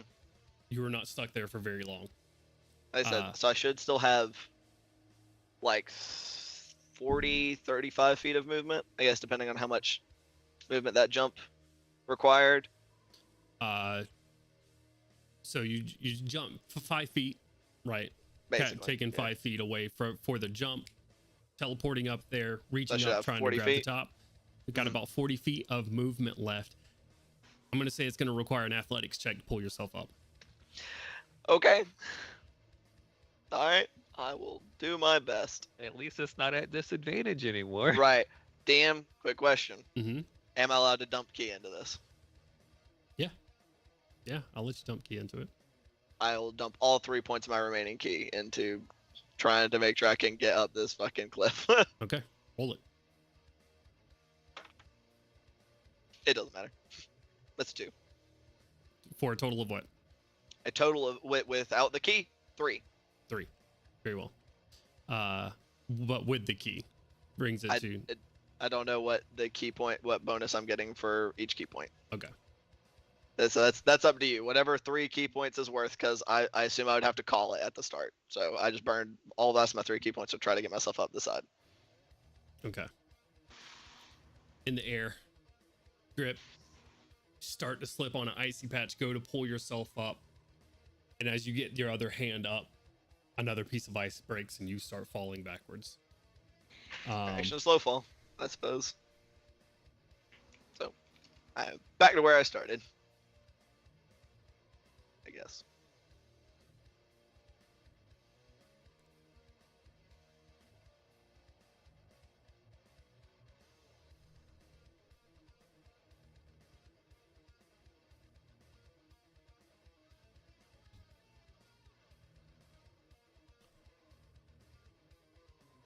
Dario lifts off right here under you, catches you by the shoulder, lifts you back up. Okay. At what point is that? Right there. Right. Oh, okay. As you sort of go to fall past him and he's just like walking up the wall, he puts one hand on the wall, catches you by your collar as you go by, and just lifts you up and puts you back on the wall. Okay. Let's try to be a little bit more careful with our step, yes? As careful as we can afford to be. All right. Ending your turn, Ganwin. That's Dario's turn, and he's gonna use his action to catch you there. Brings us to the skeletons again. These are going to move their movement right here. Use their object interaction to bring out short bows. These will do the same thing. See, I'll do this. Movement right here. And these, Crowley, you're getting in a dicey position. As you see undead that are faster and seem to be more martially capable, just hopping up on the wall here. These guys I'm going to require an athletics check to do. This guy starts crawling up, using double movement to get right here. This guy will use... That guy dies. He falls apart because just fully falls apart. That's all I'm gonna chunk that up to. If no one saw what happened, he just fell through the map, so that's where he's gonna stay. Big oofs. These guys will bring out short bows as well, as a volley of arrows come your direction. All right. This guy will move. He has moved. I think that is his, actually. 5, 10, 15, 20, 25, 30 to get right there. Right here. Short bows come out. 1, 2, 3, 4. And then long bows for the other guys. Bows come out from a bunch of undead looking at the rest of you. Ganwin and one shot at Ganwin, one shot at Dario. From these guys, it's a 16 to hit you, Ganwin. That's a miss. It's a natural 1 to hit Dario as arrows across the icy walls to hit you guys. This guy sees the further away threat as you currently, Azur, one of the leaders, as he aims a longbow up at you, and with swiftness, not shambling around like the other ones, pulls out 3 arrows and volleys them your way. Oh fuck. All Damn. right. It's a natural 2. That is a 22 to hit on the second one. And then a 14 on the third one, which I think misses as well, right? Yeah. So 1 hit for 8 points of piercing damage. As you feel, and you're levitating up with this rope, you feel something sharp pierce your armor and into the back of your ribs. That's that guy's turn. This closest one is going to take a shot on you, Crowley. I'm switching out dice. Misses very wide.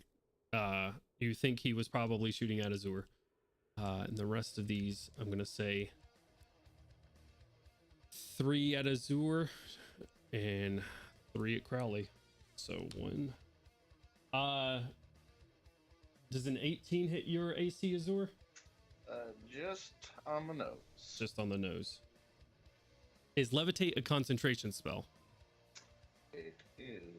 Okay. Roll a concentration check for the first one. DC 10. It's a Constitution saving throw.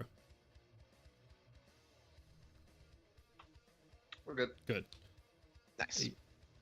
8 points of damage from the second one. So another DC 10 Constitution saving throw.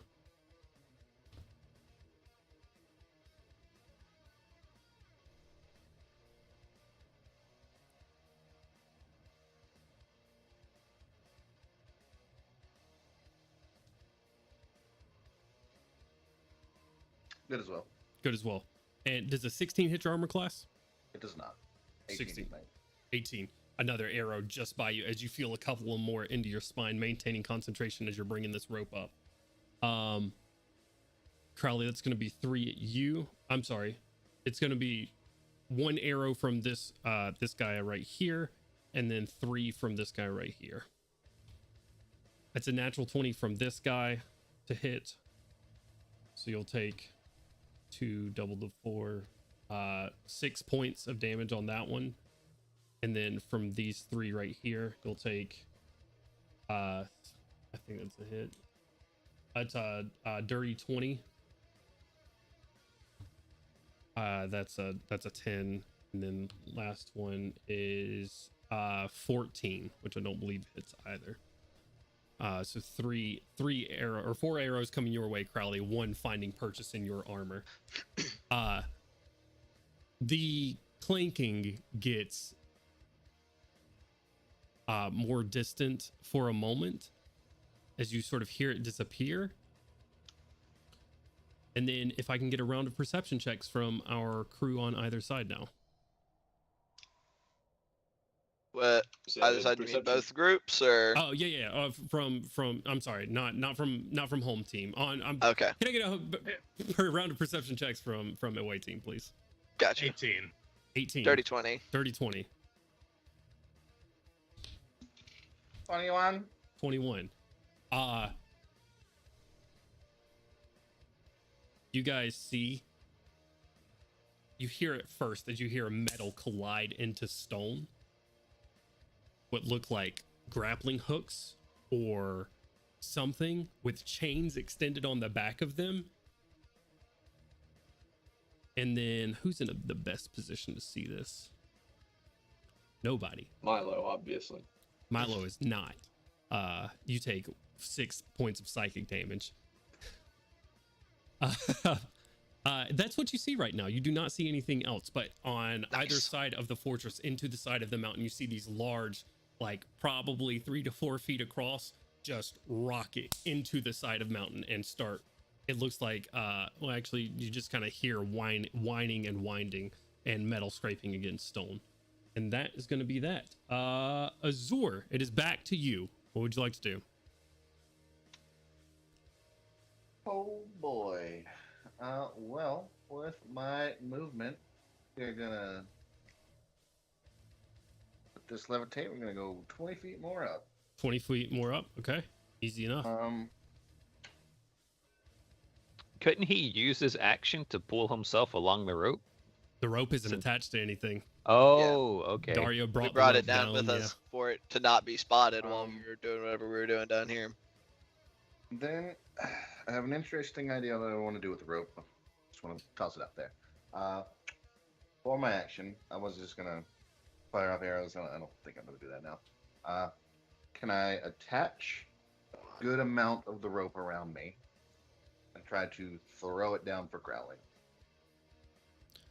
To Yeah. attach himself to, and then with the levitate spell, I can easily pick up 500 pounds. So theoretically, on the next turn when I go 20 feet up, Crowley will also be full 20 feet up. Yeah, But I'll say if 40 you're tying it below. around yourself, around your waist, give me a quick survival check. Word. Now his concentration checks have both your fates in their hands. Correct. Very correct. Nice. Nice.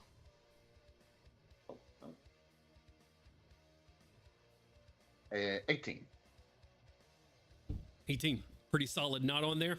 Throw it down to Crowley. Easy throw. You've only gotten 40 feet at this point, and you could have done that at the beginning of your turn anyways. Throw it down to Crowley. Crowley, you take the rope. Maybe you don't. We'll see. All right. Anything else for your turn there, Azur? And then Crowley, you're on deck. If that was my action and everything, then that'll be good. All right. Ending your turn there, Azur, floating up this mountain right there. We're going to bring it to Crowley. Crowley, undead are starting to collapse around you at this point. I give him a bow. The show is over. I apologize. Take the rope. Off I go.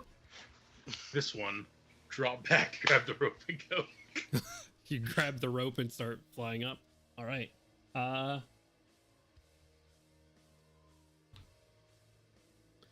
Up and continues. Azur keeps going up and not anywhere else. You grab the rope, Crowley, sort of pulls you in this direction. 20 feet is Azur's going with you here. And then the next round, you'll be 20 feet up with him. Very well. If Crowley's not doing like casting a spell or anything, couldn't he use his action to climb up closer to? Yeah, if you want to try to like climb up the rope, Crowley, we can make it an athletics check. Sure, I'm great at those. I'll try. We're gonna get stuck down here. Oh no! That's We're gonna a be stuck 15. down here. 15's very good. One over the other, you're pulling yourself up. Yeah, no, I'll say with a 15, you can make it about. You moved about 15 feet to get there. I'm gonna say you get about 10 feet up the rope. So right about there. Right up under Azur. Anything else for your turn, Crowley? No, sir. All right, that's gonna bring us around to Gandalwin. Gandalwin, you're on the side of the So, rocks. quick point of order. Yeah. Hate to say this so late. He couldn't have caught me. He can't see me. Let's see. He's a vampire. He can see anything. If he has dark vision, I'm invisible to him. I would. It's true. Yeah. There's nothing he could have done to stop me from falling the full distance. Like, unless he has like true sight or blind sight or something. That's what I was looking for. He has echolocation because he's a vampire Batman. Where is he? Give me your passive stealth, Gandalwin. My passive stealth is 23. 23. I'm gonna give him a perception check to see tumbling rocks on the way down above him. Okay. He's got to beat a 23. He's got a decent bonus to perception. With a 16 on the dice brings him to. Vampires have a +7 to perception, so a 16 on the dice brings him to a 23. Right. A prayer and just reaching out as he hears a muffled scream, reaching out towards it, grabbing onto your collar. Okay. Grabs onto you. Is the side of this mountain as jacked up as it looks on the map? Like, are there as many places to stand and shit going all the way up? Probably not to stand, but handholds to climb. Yeah. Well, I can't climb worth fuck. Am I gonna have to make an athletics check to hold on to the rocks? To move up and hold on, yeah. I mean, if I shadow step up and then just stay where I'm at, am I just gonna have to make an athletics check no matter what I do? How long Try is to your get up the shadow side of this step? wall. 60 feet. 60 I'm not feet. gonna make it to the top. I fell farther down than where I started. Yeah, you're about 5 feet down. It's going to be another acrobatics check to try to see if you can grab that ledge from this spot. I will try that again. Okay. And I will not pull myself up on the risk of falling, I guess. Just like Dario, carry you in his arms all the way up. 11. I can't roll above the single digits. Happens, man. With an 11, I'm going to say you're kind of in that status quo position of you think you're going to slip soon, but you cling on to it for now. Okay. There I'm at. Huzzah. All right. Dario's turn. Which is interesting because I think Kent was just talking about this the other day with spider climb. The vampire can climb, including upside down, without needing to make an ability check, so he can move it. But I believe you said it was still at difficult terrain, even with spider climb, correct? I think unless you have a climb speed. I think vampires, there's, I think specifically, I have no idea. Right, that's what I was reading, is that spider climb doesn't let you move your full speed, it just lets you move half speed without having to make checks, which is kind of weird. Gotcha. Okay. He sort of disappeared for a second.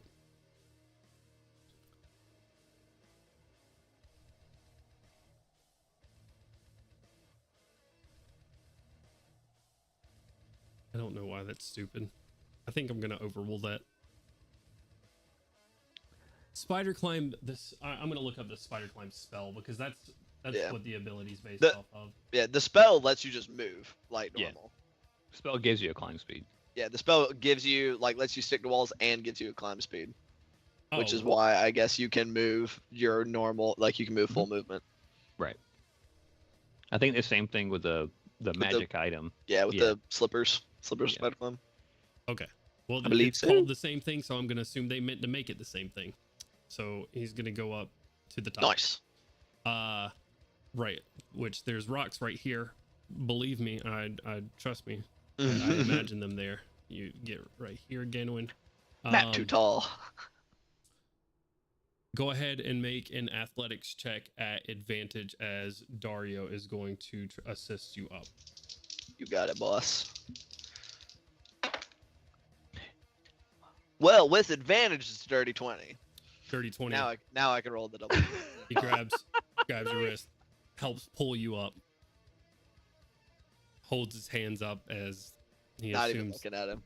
assumes you Can don't. he Does see? he know? Once again, does he know? Could he even? Oh yeah, find out that passive stealth invisible? 23. Natural 17 on the dice. He hears you, man. He knows Okay. where you are. Yeah, I'm not trying to be stealthy, I suppose. but- Well, I guess it's a dead disadvantage. I should have rolled it at disadvantage the other time as well, because you're technically invisible. That's only a 21, so Hanging on the edge of that rock. hanging on the edge. He is looking for you, though. You see him looking down at the rocks and not able to see you at the moment. Can I just, alright. as my 5 words, just get the fuck back to the group? Just yell at him. I am trying to make sure all of us get back to the group. Where the fuck are you? God fucking damn it. All right. So there's turn that bring us back to some skeletons. Who are still within their range. I think they're actually outside of their first range increment at 80 feet. Yeah. This one will step up onto the edge here to try to get line of sight. as well as this one. It's Dario. These guys can't see you, so both of these are going towards Dario. That one hits. That one whiffs.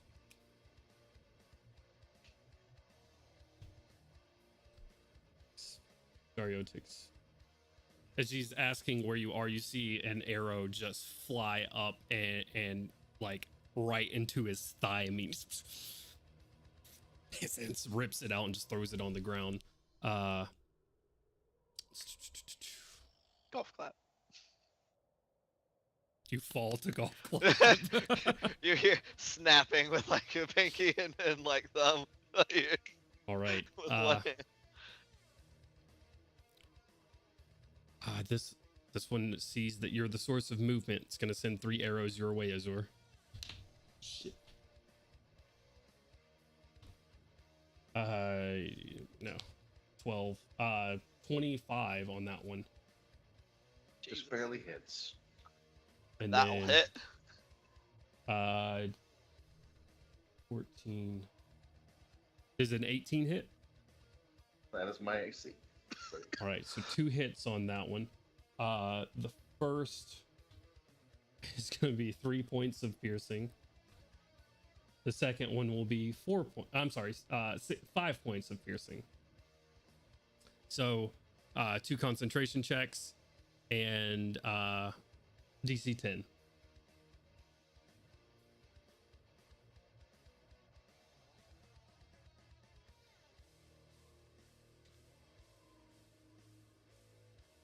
Whew. Passed them both. Barely with the first one. Okay. Maintaining concentration on that. These will move up 30 feet to get under you. Still shooting. Right here. These will move. These will move. Perception checks from Gandalin and not quite at this point Azur. So just Gandalin and Dario. 15. 15. Back to single digits. Okay. Very well. 13. Does a 16 hit your AC, Crowley? I'm sorry. No, it does not. Nice, Okay. nice. 17. Does a 17 hit? It's +4, not +3. It does. Okay. But you know, maybe my AC just went up to 18. I don't know. You take 6 points of piercing damage from 1 arrow. 2.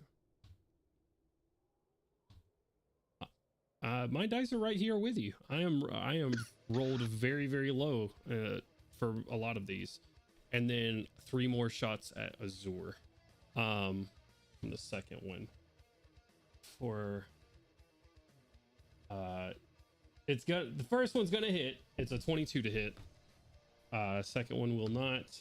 Jeez Louise. 17 to hit. Your 18's AC, right? 18, yes. Okay. So that's 1 hit for that they have a D8. For 7 points of piercing damage. And one more check for me, please. This guy moves up. These 2 have already gone. All good. All good, awesome. Nice. These will all move up, crossbows in hand.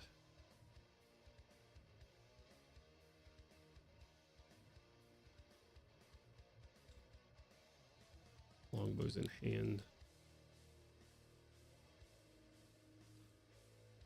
As more volleys of arrows at disadvantage, but they will start coming your way.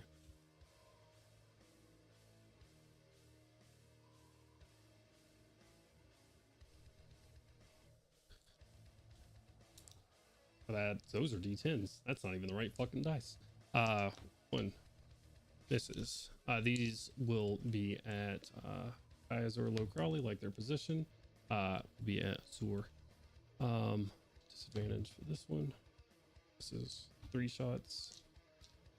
14, 10, 11 guys in the back. Natural 1. 4 more shots. 11, 15 doesn't hit. He's being at Crowley. 14. 3 shots from this guy. Natural 1, dropping a natural 19. 14. I get 1 hit with that guy. It's gonna be a miss, and then the very last one is a natural 4. So out of just a volley of arrows up onto this side of the mountain, 1 arrow hits you, hits hi Azor, low Crowley. I didn't Azor for 8 points of piercing damage. 1 more concentration check. But you guys just see these arrows piercing the mountainside all alongside of you. Ooh, that's the lowest I've rolled all day. You said 10? DC right? 10. Whew, on the nose. 10 on the nose. Okay. Good to go. Ending their turn. Azur, your turn again. Another 20 feet up. Yes, sir. As you go 20 feet up, so too does Crowley. You guys are now 1 more turn away from the top, because you have now moved 60 feet. Anything else for your turn? Nah. No? All right. Very well. Just lifting up slowly out of here. Let's make sure you don't go anywhere else in the meantime. Oh, John. You're good. And as you end your turn, that brings us to Crowley's turn. Crowley, anything you would like to do?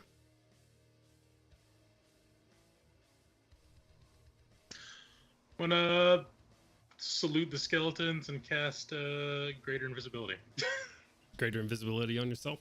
Just Yep. disappear. All right, awesome. Crowley disappears from sight. Anything else for your turn, Crowley? Can I just let me get an athletics check at advantage to hang on this rope.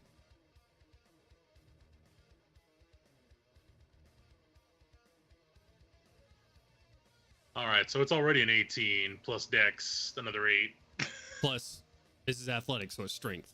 Oh, I said athletics. I heard acrobatics. I'm sorry. Athletics. So it's an 18 plus 0. 18. Yeah. Easily enough. Azur still pulling you along. All right. Ending your turn there. That is going to bring us to Ganowin's turn. Ganowin, what would you like to do? Dario is still looking for you on this, like. How far cliff am I from edge. the top? You're hanging on to the top. Okay. Would you say that I have an angle to where I could see the sky above the edge? Oh yeah, easily enough. Bonus action, shadow step, so where I will fall down on top of the cliff. Yeah. Just night crawler in my way up this fucking cliff. You shadow step directly into Mavar. Not yet. You It's guys possible. are so lucky. We You've shall been see. testing it today. 60 feet up in the air, slow fall, no damage. As Update. I is gonna keep getting tested. Once I'm up at the top, I see that these guys keep shooting at them. There's a lot of those fuckers, and that is the biggest threat to them, preventing them from reaching the top. I'm gonna use my movement to step far enough along the top until I'm only 90 feet from all the skeleton stuff down there. Brief, quick utterance of a little bit of Delkier, and hand gesture, kind of like almost like you're like throwing something, kind of like out, kind of sideways like that, with the shadows kind of exiting his sleeves that nobody can see because visible, as those kind of grayish purple like tendrils come up, erupt out from the stone and everything all below them, and cast Entangle. Okay. To catch as many of them as possible. I guess it's a 20-foot square. So That would get the most of them. yeah. So yeah, that's what I would be doing. Is I'd be trying to get everybody in that kind of 20-foot, kind of hitting as many of them. I guess hitting the one general guy plus his little 1, 2, 3, those 4 skeletons that it looks like are closest. Okay, that's a strength saving throw. A strength saving throw, yes sir. They DC 15. All right. General first. That was cocked. Fails. Phenomenal. 1, 2, 3, 4, 5 skeletons. Natural 1. That's a 15 on the dice. So 1 success. Natural 1, 15 on the dice. Number 3 gets a 2 on the dice. I'm counting up. I'm getting there eventually. That's a natural 3 on the dice, though. Nice. And then that's a natural 17. So, we're gonna give this guy a torch who succeeded, and this guy a torch who succeeded. Other than that, everybody else is restrained. Okay. Perfect. So They will have disadvantage on their attacks on this next round. So hopefully they can make it all the way up, unconcentrated, broken. Yep. And if I have any movement left, move in back up the mountain. Okay. With what little I have left. All right. In your turn there, Ganwin, that is going to bring us to Dario's turn. Move 30 feet along this way.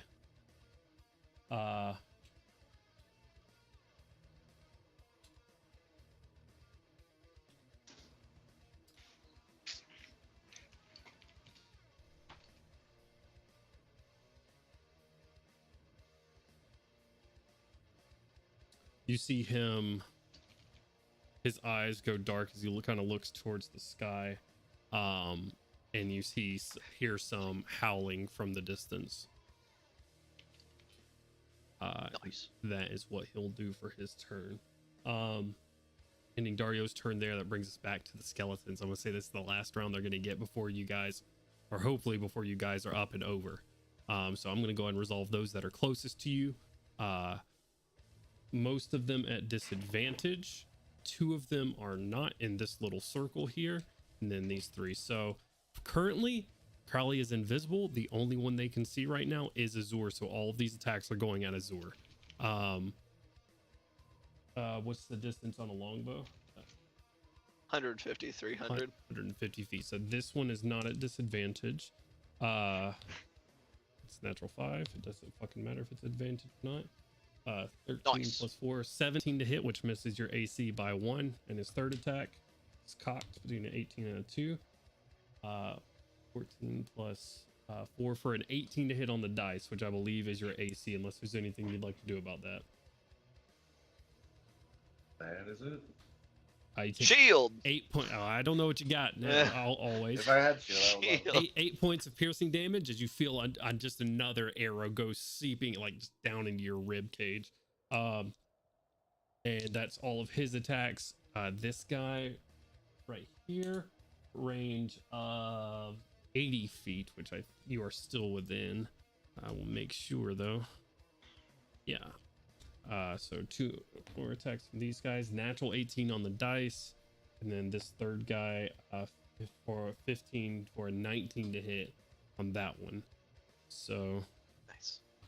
another 8 points of piercing damage, and then 5 points of piercing damage from those 2. We're having a hard time. Go ahead and get your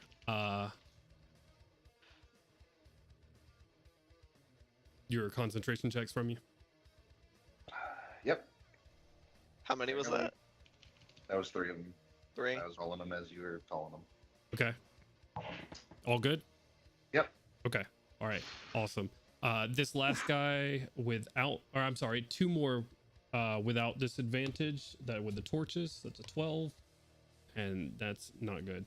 And then the rest of these with a disadvantage. So 1, 2, 3, and then the normal guy. 3. Then 11. So 14 still misses, and then 3 attacks from this guy at disadvantage. So 6 on the die. Miss, you bastard. Dropped a natural 20 for a natural 7. Thank God.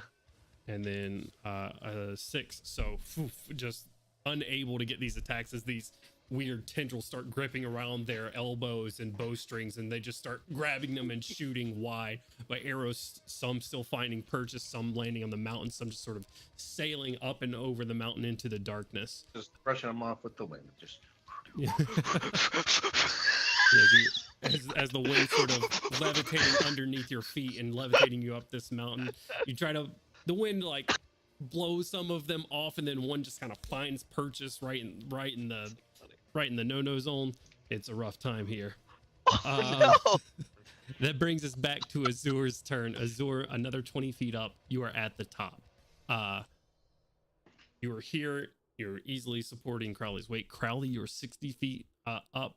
You're 20 feet away from the top of this mountain. And no one can see my Cirque du Soleil routine that I've been practicing all this time. Oh, shit. No one can see anything that you're doing. Dario will use his movement, seeing you get closer and cresting the mountain, to get right here and hold out a hand questioningly, not knowing if you need it or not. Oh yeah, I'm just gonna grab that hand and be like, yeah. He looks at the rope pulled taut, but nothing attached to it. Magic trick. Yo, masked friend? Yes. Very well. Hold on, and he's just gonna pull you over the mountain. And he uses the legendary action to move another 30 feet this way. It's so nice having legendary actions on your side. Like, it's so convenient. Like, this is great. Crowley, make a quick dexterity saving throw.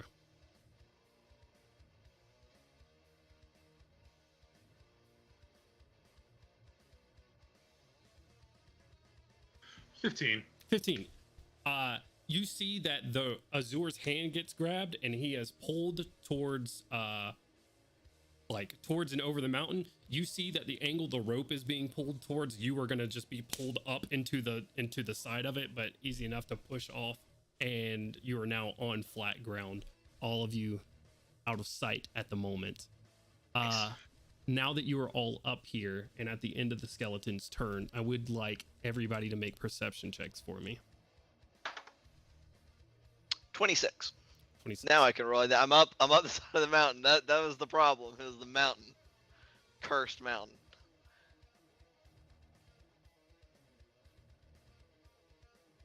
That is a strongest 10 I've ever had. Strong 10. Okay. Crowley, you are currently paying attention and to dodge 16. out of the way of this wall. You said 16? Yeah. Okay. Ganwin, the first to notice it, as you see, crawling up, albeit slowly, but not stopping, are two cadaver collectors with large hooks into the side of this mountain, chains pulling them upwards and towards your position. You said slowly? Slowly. Like slowly moving along? But they are making their way up. Yes. Any kind of guesstimation of how long we think it'll take them to get all the way up the side of the mountain? They are moving at about 10 feet around. So. Okay, sick. Phenomenal. Yeah, we need to fucking go. They're coming after us. They're slow, but if we stick around, they'll be here before too long. Agreed. Okay. Volleys of arrows, not stopping. Just up and over it into the darkness. You guys start running back towards camp. Amendment. Yes. I am double moving and shadow stepping every 6 seconds in order to close the distance as quick as possible, and would continue doing so until either I end up in Maybar or until I hear that Kaushik is going with him. Okay. That's what I was getting ready to Yeah. interject, was that probably 30, 40 seconds after Kaushik left, because Milo's going to need a few seconds to get his shit together, Mm-hmm. he would say over the mental link, Kaushik went with him. We're no longer in immediate danger. What's going on with y'all? Okay. Kaushik, are you alright? These are the percentiles that I rolled earlier. And this is where I rolled a 50% and didn't fucking help me at all. So, you guys were informed that about when Gandalf fell is when Yidril showed up and they started talking. It was about 4 rounds. About 4 We rounds just of had combat. about 4 rounds of combat, so We had about a 24 seconds. But a lot of that conversation, insight checks, and Mhm. I'm gonna roll a D12. I'm gonna roll a D12. See how many rounds that was. Okay.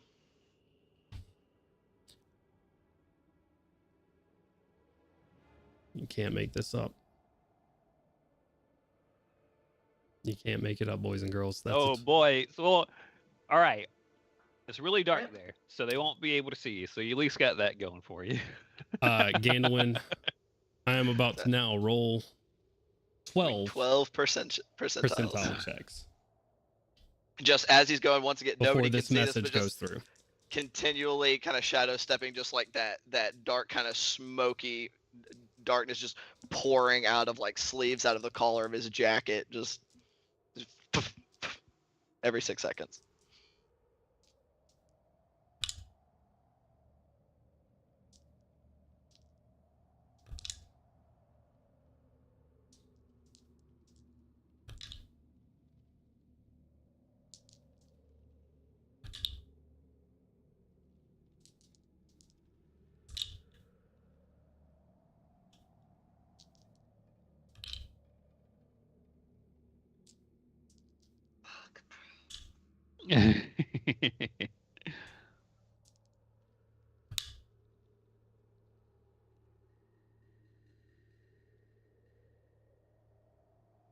That wasn't 12.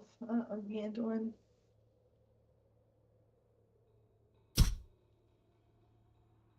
Steps on ice, rock. More steps.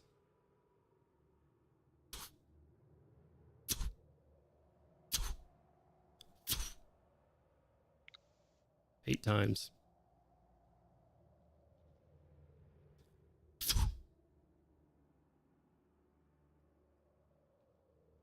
The mountain disappears.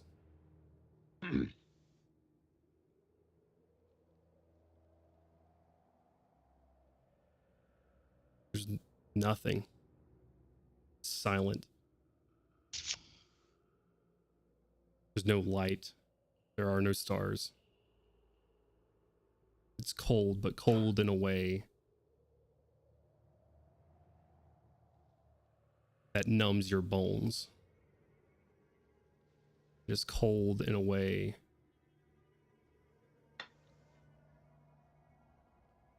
that you haven't quite felt before. Now, Gandalin isn't versed in planar studies, but you've heard the warnings several times, heard Azur telling you to stop teleporting because something was reaching out, trying to grab you back in. Gandalin, on the 8th time you teleport, you see darkness and you see the edge of the mountain. Your vision goes out every time. You sort of just see blackness, but you remember where you were stepping to.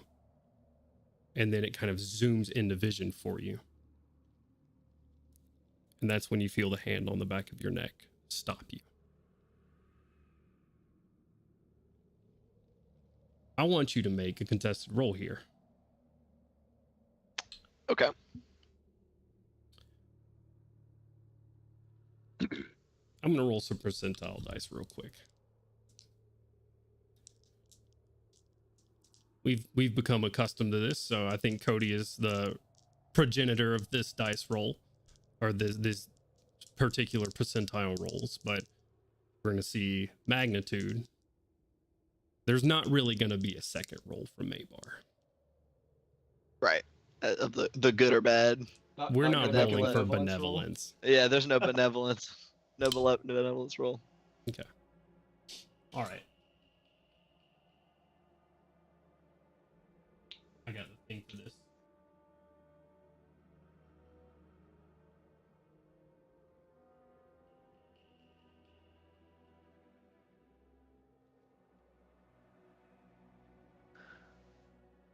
All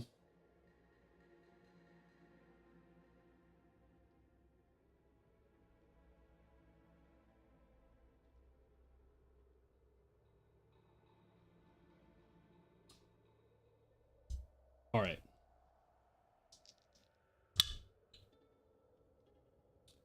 I assume 22 hits your AC. Yeah, 22 will hit. Okay.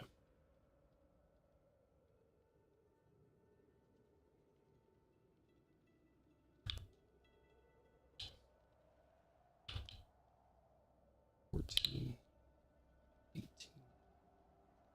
You take 21 points of psychic damage. Ow.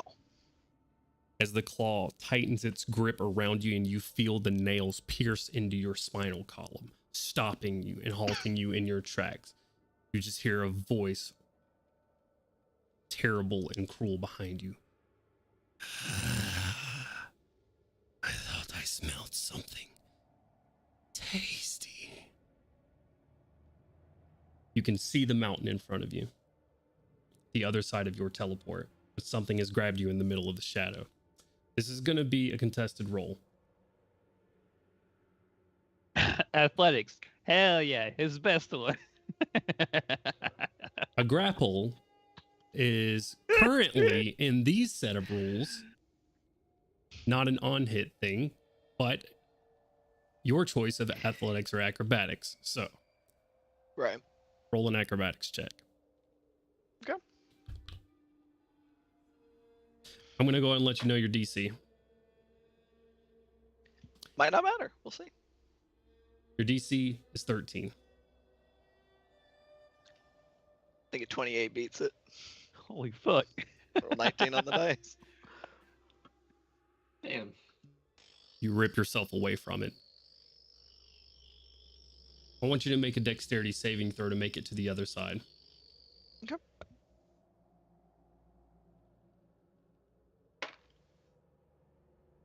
That one's a 14. 14.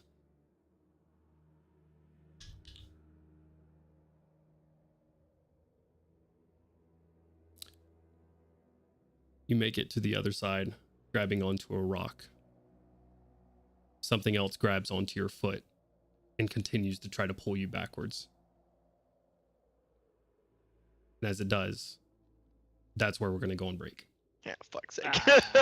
Thank you guys for tuning in with us. Yeah. Thank you guys for playing with me. I hope you're having a ball. We'll be back very soon. We're going to take a quick bio. Don't go anywhere.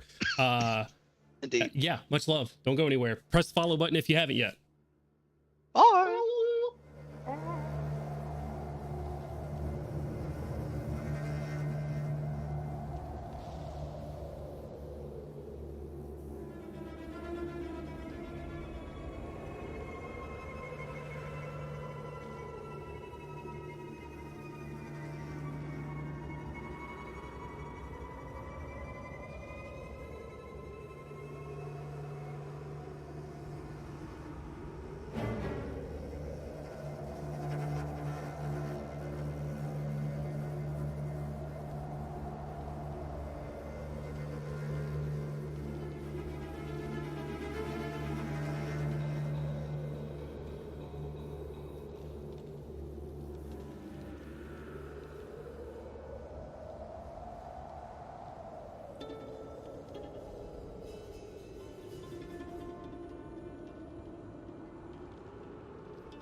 And hello, everyone.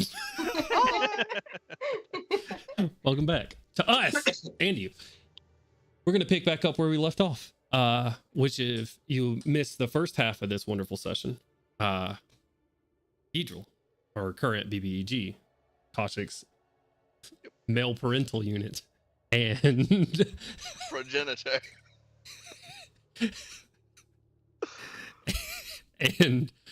and the source of the party's ire at the moment showed his face for the first time in person to half of the party, at least, telling her that she was going to come with him to pay respects to her mother who has passed.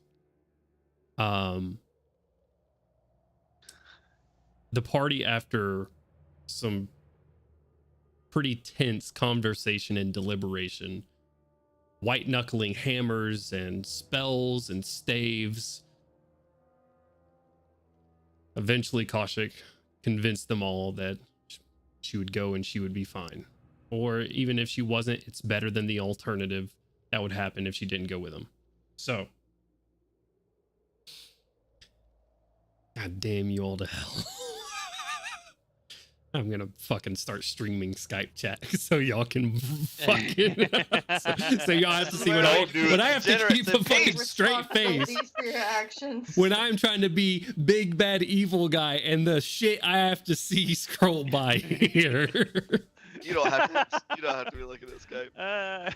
All the meanwhile, our away that was our home team.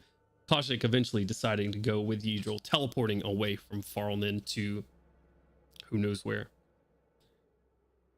On the other side to the OA team, which is at Eberron's current estate, his fortress, his manor, undead swarmed on the OA team, the scouting party, recon party, the infiltration party, more aptly named, as they quickly heard the home team saying that Eberron was there. He had found them. They started scurrying away the best that they could, away from all of these undead and other large automata that were chasing them. Couple of falls, couple of scrapes, couple of bruises, couple of arrows going into places that they don't typically need to go in the human body, which is traditionally nowhere is where you would like arrows. They were going places that they should not have been, which is inside of the human body. However, they made it up and above the cliff, and Ganwin, in a moment of panic and drive and determination, made the decision to risk going through his shadow steps, risking every time, every round, going to the plane of Maybar, plane of negative energy and undeath. Tearing ass up this mountain.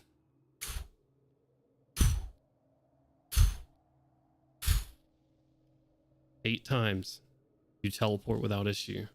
Sorry, 7 times. On the 8th time, darkness takes you as you feel a clawed hand. Something says it smelled something tasty and taking some psychic damage, ripping away from its grasp, almost making it to the other side. Your hand hitting the rock on one side and something else grabbing your boot on the other, trying to rip you away from this place. Again, when you're in between worlds right now, part of you is in the material realm. As horrible of a place as this may be, your hand is at least on Earth right now. Behind you, whatever may have a hold of you is taking you or attempting to take you somewhere else. I would like you to describe to me the sounds or pleas that Ganwin makes in the next few moments.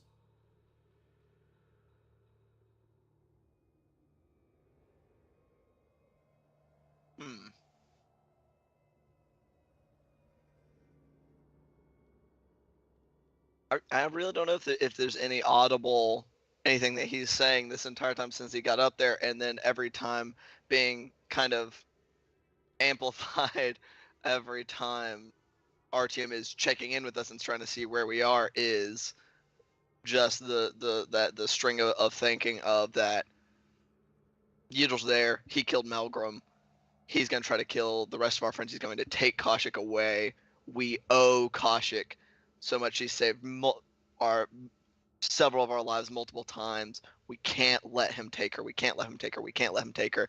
And right now, as like this thing's got a hold of him and he's got a hold on the other side, he's just like, fuck, I might not make it in time.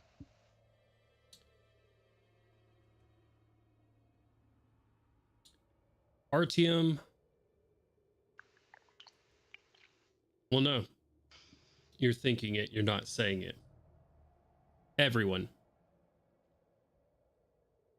You hear Ganelin think that over the mental link. I want RTM, Milo. You hear it too. I want RTM, Milo, and Gorham to make perception checks. I'm good at those. No, I'm not. 19. 14. 29. The natural 20. Drone rolling. No barrack ain't. Rip. He got ripped. Rip to the homie. Yeah, Rip to the homie. Dude, he did. half. Fucking use your Ozzy Osbourne, dude. RTM. Oh. God damn. RTM, you. Kaushik has been teleported away. There's somewhat of a sense of hopelessness in this moment, followed up just by a sense of dread as you hear this from Ganduin. And about 60 feet down this mountain away from you, you see Ganduin grabbing onto ice and rock. And behind him, you see a horned charcoal gray skinned fiend with pure white eyes, smiling and reveling in the terror that it's currently causing Ganduin, grabbing onto his clothes and raking his claws into Ganduin's back. Whatever this thing is, keeping this portal open at the moment to drag Ganduin in the rest of the way. How far We away? all see it, or just RTM? RTM sees it. How 60 far feet away is away. it? 60 feet away? You know what? This is the situation. Yeah, that's not good. Artyom doesn't know what's happening, so Artyom is going to reach out towards him while running in Gandulin's direction, saying over the mental link, quickly, Gandulin's in trouble! And summon a pack of velociraptors on this creature trying to grab him. Okay. How many velociraptors? 8. 8 velociraptors out in front of you. How close to Ganduin? 60 feet into the portal on the creature. Like, end of Jurassic Park, grabbing onto him when dinosaurs ruled the earth. Fuck this guy. Okay. You said that over the mental link, Yeah, the Ganduin needs help, yeah. and you said you went running off. Yes, I was I just just go said, sprinting Need across. to make sure Milo has context for what direction. Just Oh shit! will also run off. He goes to say that and is just sort of immediately into casting a spell that he doesn't elaborate. Okay. What are your velociraptors trying to do? Give me what they're attempting to do. Velocitractors. Essentially attack this thing in a way that they give up hold on Ganduin to harry it, to at the very least giving disadvantage. I mean, I don't know how large of a creature this is, but it's 8 things ripping and tearing. It is medium. It is okay. medium. Correct. Okay. It is a medium creature. All right. The music starts to play.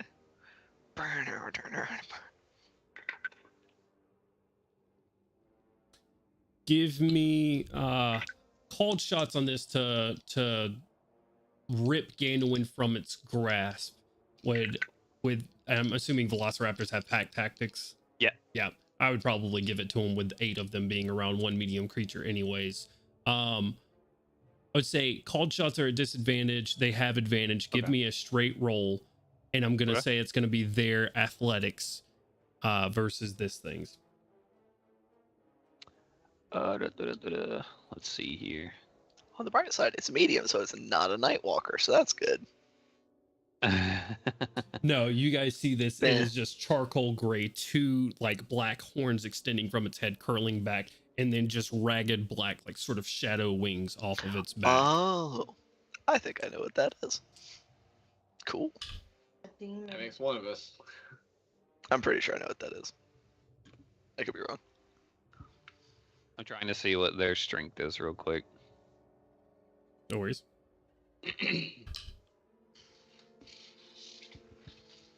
I don't know why they don't show up whenever you search for them on D&D Beyond, though. The Velociraptors? Yeah.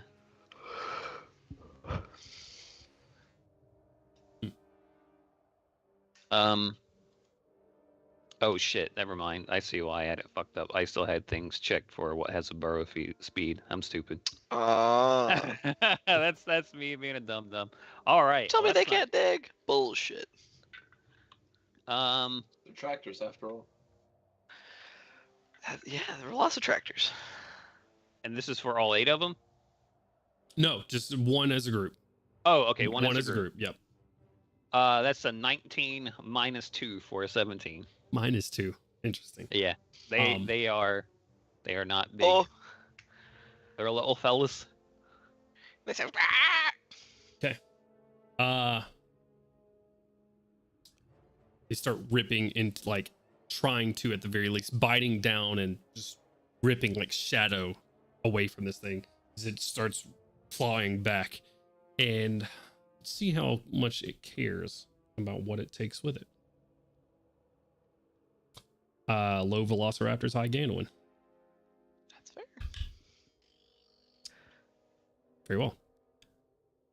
Artyom, you see this thing grabs onto 2 of your Velociraptors and pulls it into this portal. As it does, portal closes. Ganoin, I need one more dexterity saving throw from you, please. Got it, boss. Don't fuck it up. I'll try. 28. Hey! That's good. I rolled like a 19 to 5 and then another 19. Well, you on these needed last 30. three Fuck rolls. That's you, very Gandalf. As you go to pull the rest of your leg out, your foot would have surely been severed had it closed on it. But you are outside of this portal now. Bringing, as it closes down, this thing releasing its energy, being happy to just snuff out life of some sort, it seems. The portal closes, you pulling your foot back, and you are on ground inside of your friends, the rest of you walking up. Everybody now grouped together with the exception of Kaushik. Look up at Artyom, kind of breathing heavy, in pain because apparently I got clawed to fuck. Wait, where's Koshik? She went with Yidro. Kaushik, are you okay? Can you hear us? I can hear them, yeah. Correct. I can hear you, but I'm okay. Did that come through? Did you hear me? It did. Okay. Okay. Yes. No. Oh, Yeah, yes. okay. Sorry, You guys can speak. I said I can hear you, and I'm okay. Do you know where you are? Can you tell us any information about where you're at? Don't you don't recognize where I am at all? You do not. Can I You are in describe? catacombs. Okay. And I recognize them as catacombs, yeah. Yeah, there are tons of graves surrounding you currently. Would I have any idea where my mother would be laid to rest, though? You have no idea. You never saw No her. fucking clue at all? You never saw her again after he pulled you away from her. That's fair. I'm in some sort of catacombs. I don't know where. I don't know any information other than just graves. Kaushik, I'd like you to roll a deception check real quick. Deception. Can I have advantage? No, ma'am. Probably not. does that be? +7? Okay. Wow. That is that's not very good. 16. All right. Let me see.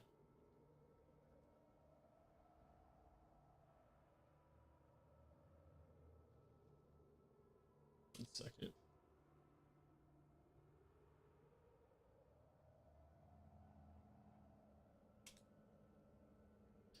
This is very close.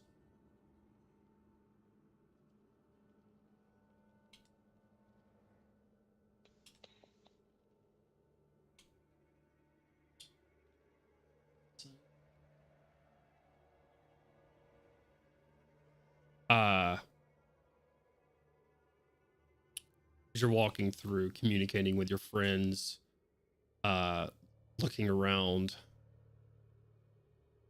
Idril gazes down at you, casts Dispel Magic. Kaushik falls out of the telepathic bond. That's what Curses. I seemed better after her, but they killed it as soon as it went through the portal after. the fuck happened? Yujiro showed up with Bond Knights and wanted to take Kaushik to see her, pay respects to her mother on the anniversary of her death. Said he'd bring her back and that he saw us as no threat, so we've got a window of opportunity to completely disable this whole situation while Yujiro and at least 4 of his Bond Knights are gone. So let's get moving and not waste this opportunity. If she comes back, she comes back. If she doesn't, she doesn't. We have a situation to act now, so let's do it. Gandalin, also, the fuck are you doing? Trying to fucking get back here. You're about to not get back here very easily. I understand. Don't do that. Don't fly. Don't teleport or whatever. Whatever you're doing, don't do that. Shit. Okay, so are you okay? You Yeah, fine. there's some arrows. You get those out of you. Lot of skeletons. Sorry, is you missed one right there. At some point, you would see Azor, because he would have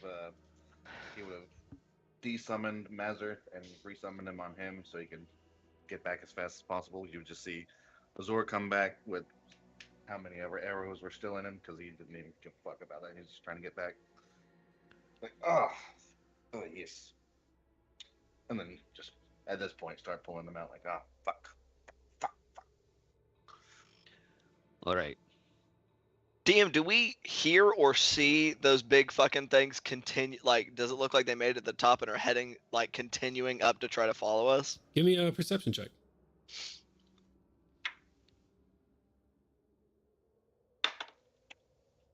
15. You can't see anything past a certain point in the, like, sort of ice and snow that's kicked up here in the darkness. But you don't hear them. You don't hear, and those things were not stealthing. They were moving towards you, like, Nice. so you do not hear them currently. Gotcha. I'll give a quick rundown to the party of kind of what was down there. Like, there is all kinds of undead. Some of them seem more intelligent than others. The two big guys that apparently have grappling hooks installed. That they did they look like they were also undead, or did they look like constructs? It looked like constructs. Okay, these two, metal and stone construct looking creatures that can scale walls. All right. You said I they're see made them. of metal. All right. If I see them, I might be able to tell you more information about them, but Sure. what are we? We were coming here to try and jump Idril. If with him not there, what are we doing at the fortress? You could have up to 20 bomb knights in there, right? I'd rather fight Nijor with 10. Okay, well, the 10 bomb knights. That means that there still could be 6 in there. I'd like to kill them to make the elements of battle easier. Does it sound good with everyone else? Yeah, let's do it. They probably won't mourn for long. Nah. Sure. I am a little hurt though. Okay. Yeah. Like a lot hurt. But How fucked up does he look? I know I can't technically tell his hit points, but Milo is trained in medicine, so.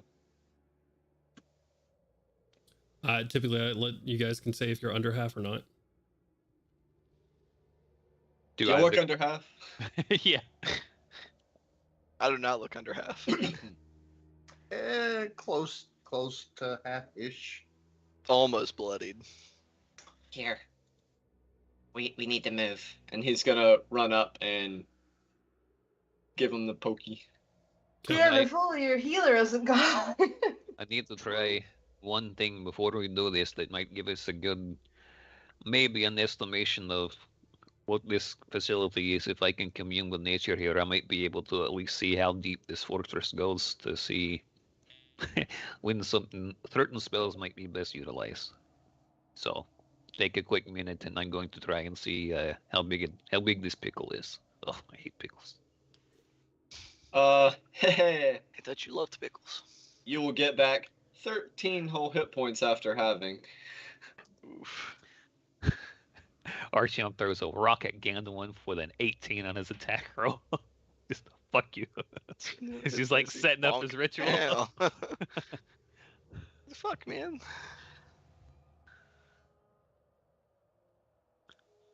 Okay. So, Guys, are you guys holding off for an hour or to get a short rest in? and that Or was you... that was, I guess, kind of the question. Are we holding off for a short rest? Oh, if we were holding off for a short rest, I thought we were leaving now. Yeah. That's why I gave the syringe. Yeah, I don't think that's what we are. I think we were just trying to wait for his commune with nature. I guess since we don't exactly know how long Eberron will be gone, which we actually don't know if he's even going to come back. He might have been full of shit. Right. We just know that he's not there right now. Right. And Yeah, I we know need for a to, fact him and 4 bone nuts are gone. I need to know whether it's useful to essentially make a 40-foot cube of his walls collapse, or if I could get like 3 different levels of, B1, 2, 3, and 4 to collapse with one spell, which seems like it would be much more advantageous. Put a hole in his roof. Multiple Whoop. roofs potentially, Yeah, just gonna, if they're all made of stone and the floor is Yeah. made of stone. if it's a 40-foot cube, would that be 4 floors? Yeah. So you're casting Commune with Nature. Ritual takes a minute, so just 1 minute. So Oh, right. you ritually cast it. I assume you're going for buildings. Gain 3 facts of your choice about any of the following subjects as they relate to the area. So it says 3 facts of your choice about any of the following subjects. So you get 3 facts in total. What facts are you looking for about these following subjects? That can be from these following subjects. I guess if terrain would count to essentially if there were how far man-made structures go into the earth is the major thing that I'm looking for. Say that's probably under the buildings part of it. You want to see how far this thing goes down into the ground. Yeah, and like kind of back into the mountain too. Okay.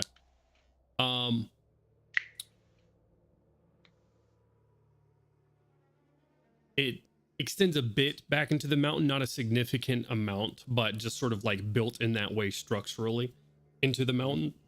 It does go at least 1 floor down into and then the building sort of stops at that point. But the building does go under the earth by 1 floor. Okay. And that under the earth by 1 floor, is that inside of the mountain, or is that like underneath the courtyard of like the main gates or whatever, or like the main walled in area? So 3 with this spell, terrain kind of falls into it, and we'll kind of consider this your 3rd fact here, but it goes from natural structure or like man-made structure building 1 floor down to natural sort of cavern and tunnels at that point. And like that extends back into the mountain a bit. The sort of like natural tunnels and caverns do. Okay. All right. I mean, I know I'm asking a lot of exacting questions. No, How go for far it. would you say a bit would be? Are we talking like 10 feet, 100 feet? Yeah, no, I mean they're not 10 feet. Like these are natural like caverns and actual tunnels. So Okay. from what you can tell about that specific area, like give me, you know what, give me a wisdom check. Sure. Give me just a general wisdom check. It's 12 plus 5, so 17 total. 17? That's pretty good. 17, your consciousness sort of tracing along the walls of these caverns, some extending back, some hitting ice and water at some point, seeming to go like redirect and go back out to sea. One of them ends abruptly, but not into man-made or natural materials. One ends with a strong presence of another plane of existence. Can't tell what it is with the 17. Okay. All right. So I know that there is an entrance that we can get to from the water, though. Yeah, you think with that one that there is an entrance that you can go around and come from the bottom up. Okay. If you so chose. From what I can tell, there seems to be a network of caverns and tunnels underneath this place, and there is technically an entrance through ice and stuff from the waters. If you guys want to give that a shot and maybe bypass the entire army of undead.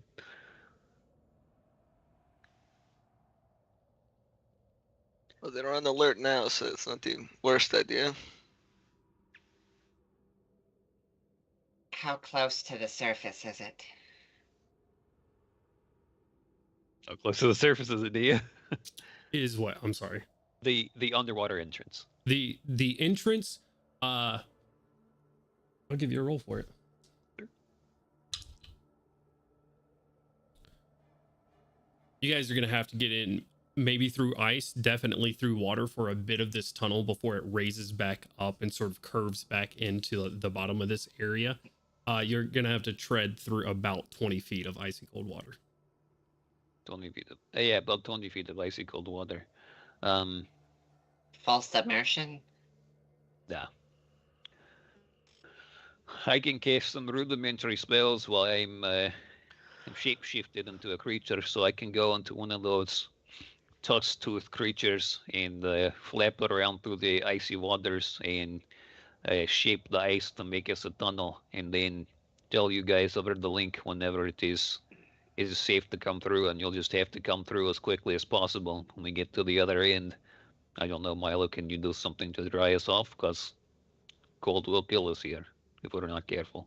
It'll take me a few minutes, but yes. I don't know what's going to be on the other side of that tunnel, so if there's an easier option. I'm going to be very honest with you guys. It is icy seawater that you're going to talk about plunging into for every round, and I'm going to say swimming speed going down, up, and around.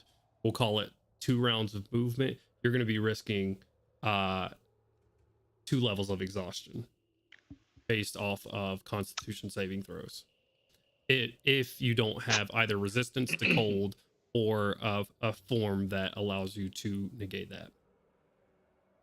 Gotcha. I have that use of my armor that for a number of rounds equal to my proficiency, I can seal off from the outside, but I don't have a swim speed anymore because I ditched that. So, correct. I can be sealed off from the cold water briefly, but this thing can't hold that much air, so I can't seal it for very long. And I no longer have the aquatic modifications. I thought we would be on land for most of this.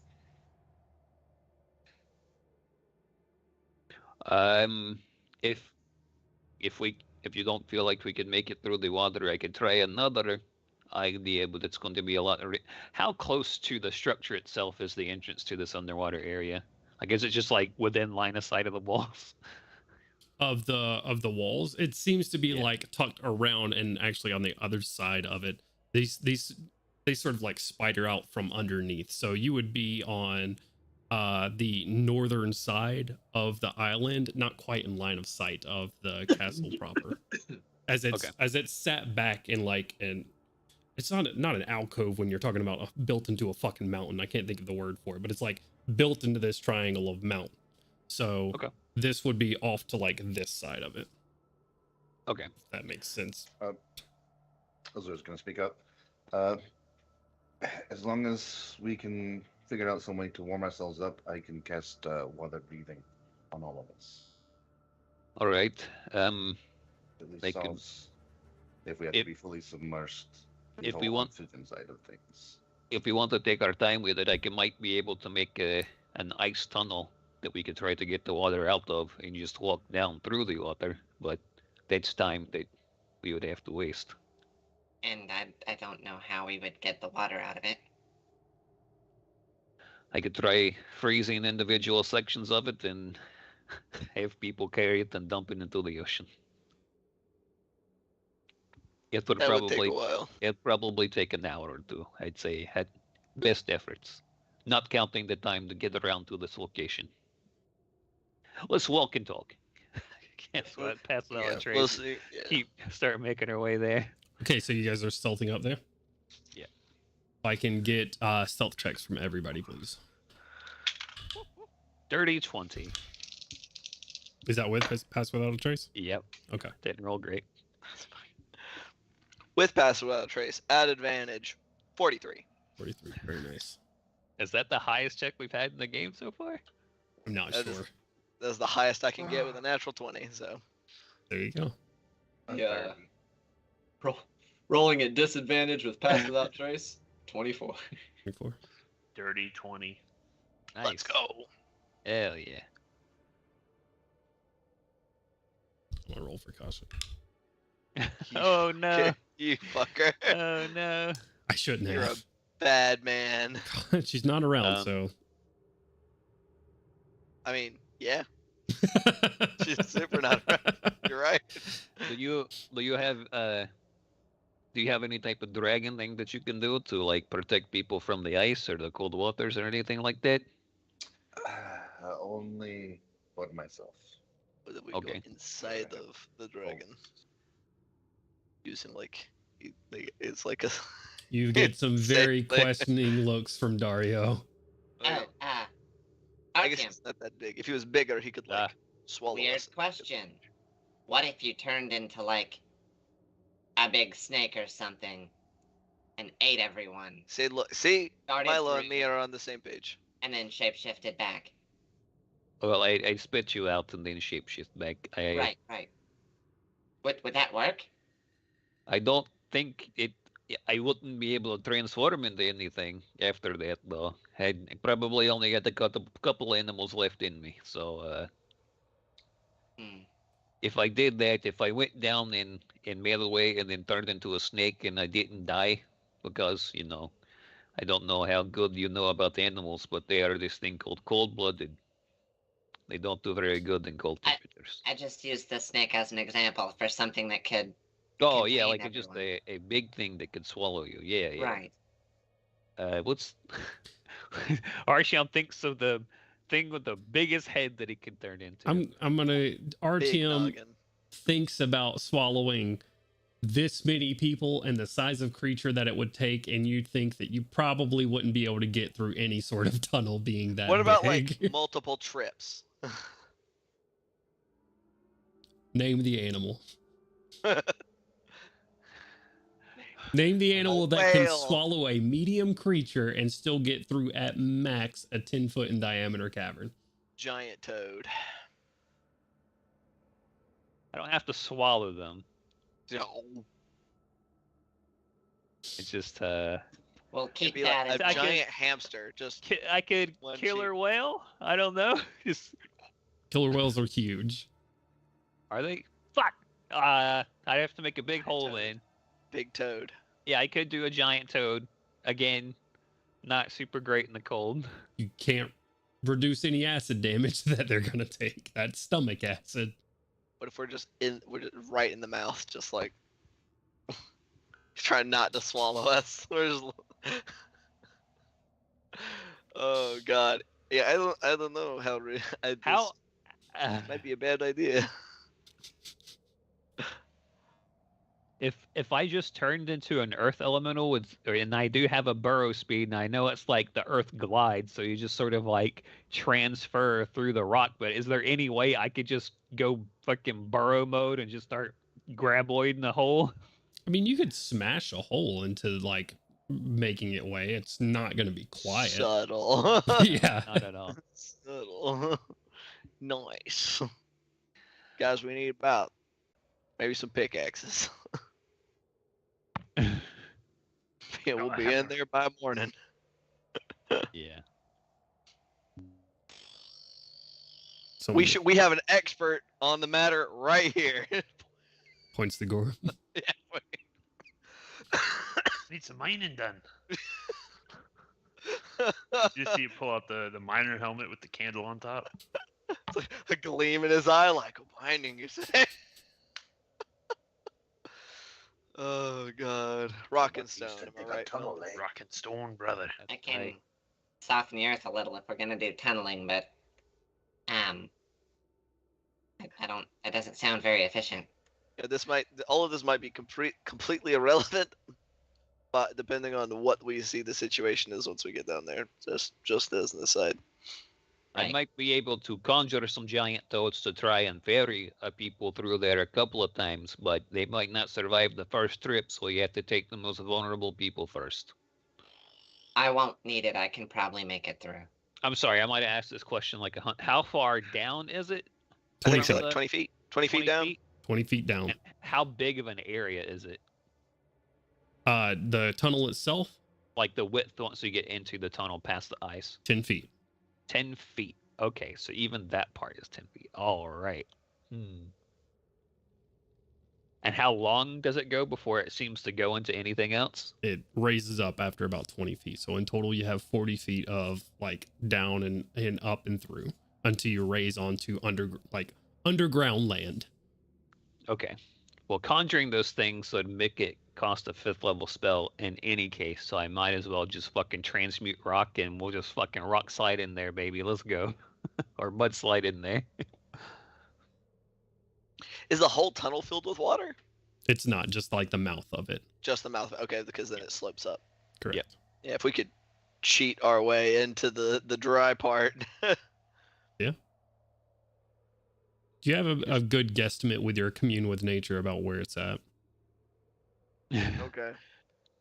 So we need to see where in relation to where all the undead are when we get there. You know what? That is. I've got a swimming idea. Okay, not like that kind of swimming idea. I'll go down there. I'll make a hole. I can go through it. I can see what's in there. Mhm. Once I see from the outside, then I can make a tunnel through with the transmuting rock into mud and push Okay. some of the mud into the water. And then you guys can come on through the hole it makes. So you're gonna make a fucking sinkhole into this tunnel. It's just gonna fucking. Yeah, yes, I'm going to Correct. make a sinkhole Okay. into the tunnel, but it's Okay. going to take a couple of minutes rather than an hour, and then we can fucking kill everything in here. Make it dead again. Let's do that. Okay. Hopefully that is. Do you want easy. me to go with you or no? I'll let you know when I get close. I meant because I removed the aquatic additions. I would probably need to, get dragged along. Okay, I'll come back and drag you through if you are going to be safe in the cold waters. I've got a little less than a minute. Okay, sure. Oh, how many times can you do your thing? A number of times equal to my proficiency. And if you can give yourself cold protection, you can be in the bottom squad as well, if you so desire. Or you too, Dario, if cold is something you can shirk off, no big deal. That will be fine. Thank you. Fortunately, Alright. the cold does indeed bother me. All right, well, you'll be a topside squad. You'll be... You got Okay, it. I whatever. thought the plan was to just make a hole to the cavern above the water. Right, Settle. I'm going to go into the cavern so He's that I gonna do can it make from the sure bottom. from the bottom and bring it down and then push the mud into the water side where we came through, the ice from the water. Because I need to see where I'm going. Does that make sense? I thought we were going to stand on top and you just make a hole from the top into the dry cavern. Is that not the case? I don't know. I mean, would you, if I showed you a map of the area and then you had to pick the exact 40-foot spot to do it on, do you think that you could do that reasonably? No. It's a rhetorical question. No. Okay. I'll say I thought Dario hadn't been here.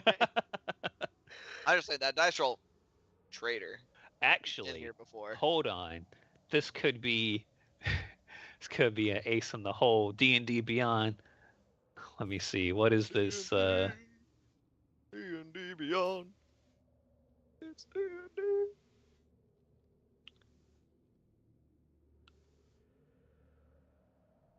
Okay.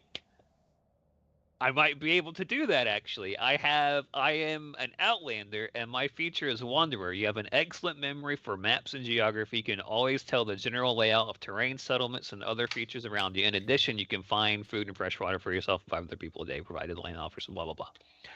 Would you say that I would be able to do that with like an exacting thing with that ability? I'm going to give you a survival check to do so because of that ability in your feet. All right. That's a 14 nice. And a natural 20. Let's fucking go. So 29. Commune with nature. You're looking down on the slopes, and at this point you guys have reached sort of blocked off by the mountain the view of the fortress, sort of where Azur, Crowley, and Dario all sort of point towards you, like where it is. You guys sort of make your way down this sloping mountain with Azur's guidance down this mountain, not taking you as much time. Sort of just mental image, Artyom, of that sort of mental picture that you've made of these caverns and tunnels and everything. Find a place. You just look out onto the ocean from this like rocky beach area. I'm doing one of those one eye. Gotta cover up this rock right here. Yeah. You see Artyom do all manners of just covering his left eye, licking his finger to see which way the wind is blowing. Should be right here.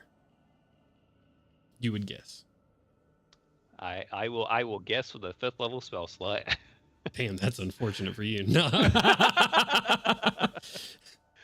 With a natural 20, Artyom, cast it, turns it into mud.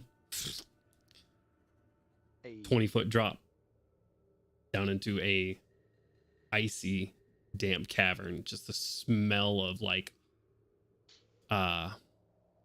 old, briny smell hits you.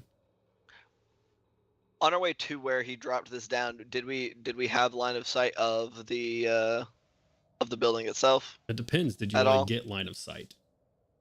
No. Okay. I just wanted to see if we could see the like general like what was going on like from above before we went down. Well, that's what I'm asking. But did you want to get line of sight? I guess that's kind of up to the group. I thought we were gonna see what the situation was there before we went ahead with this particular plan. I imagine you have like time to go take a peek while Artyom does his thing. Sure, if you want to. Okay. Sure. I'll stealth my way over there to see what the situation is like. See if they're all like still looking for us. If they've returned kind of how they were before we showed up, or. Give me a stealth check. Okay. So no pass without a trace. 23. 23. Still stealthy, still moving along. No sign of the constructs that you saw chasing after you on top. That's kind of your first indicator what you're looking for, but they're not up here on this sort of sheer cliff face that drops down onto the wall. Push up a little bit more, look down onto the building proper and around the surrounding property. You do not see a single undead. None of them are up top at all anymore? Nothing. You see nothing in the yards. You see nothing on the roofs. No bells are manned. Nothing. Okay. Did we refresh the mental link by any chance, or is that gone right now? I'd say probably would have refreshed it on the way over there. I don't know. That's up to your call, DM. If we want to refresh it before dropping down into this hole, that's fine too. Okay, yeah, that's fine. You guys refresh the mental link right as you use that 5th level spell slot, so you got a fresh hour on it right now. Okay. So I wouldn't have had the mental link until I returned to tell them. Okay. So I would have come back after seeing that, come back like while he's wrapping up his spell. Yeah, nothing that was up there guarding before is there anymore. Everything is gone. None of the undead, neither of the constructs, nothing. Did you see tracks of where those constructs things went that you were talking about? Not that I could tell from that high up. I would have had to go down. With your perception check, I'm just going to say that you didn't, you saw like a couple of heavy footprints from the constructs, and then 2 like large like, craters on the top where it looks like probably those grappling hooks went again, and then footsteps kind of just disappear, seeming to indicate that they just went back down.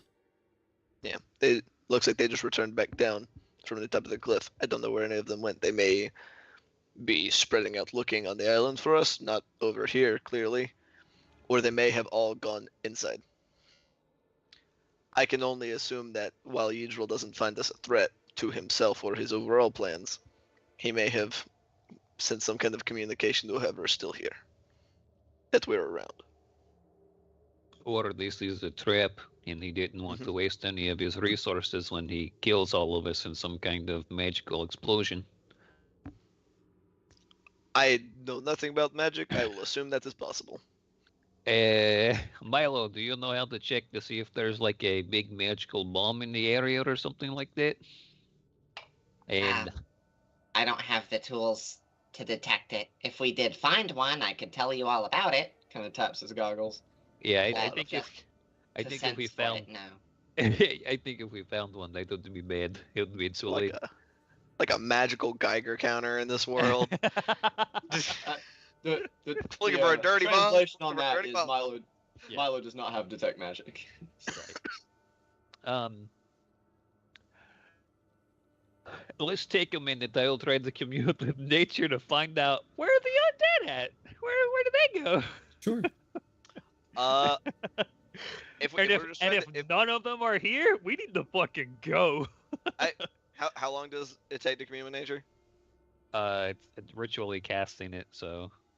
Oh, yeah. So it says casting time 1 minute with the R beside it. So is that a 1 minute ritual, or is it? I think it's 1 minute if you cast it with a slot. Okay, yeah, so it's 1 minute if you get. It's 11 minutes. It's a 5th level spell, so that's 16 minutes, right? Or 15 minutes. I thought it was 10 minutes plus. I think it's just 10 minutes plus the original casting time. Yeah. Oh, I thought it was plus the level. I don't think so. I could be wrong. Regardless, the level of the spell. But, yeah, if he's gonna sit there and take the time and all, we just want to know if there are still undead like within this immediate area. I'm just gonna burn one of my other spell slots and do whatchamacallit, blanking on the ability. No evil thingamajig. Yeah, you know what it is. The ranger thing. Yeah, the ranger thing. Oh wait, those are actions for primeval awareness. That's the one. So if there are, just burn a spell slot to see if there are still undead within 1 mile of us. Yes, there are.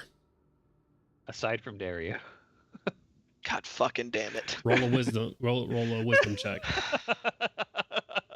Fucking why do we bring him with us? You know, what's Dario's full name? Dario Tassel. Dario the fucking inconvenient. 12. 12. Shit. Yes, there are. Okay. I do it and I go, well, they're at least still undead. And I look over at Dario. Fuck. That may not be accurate.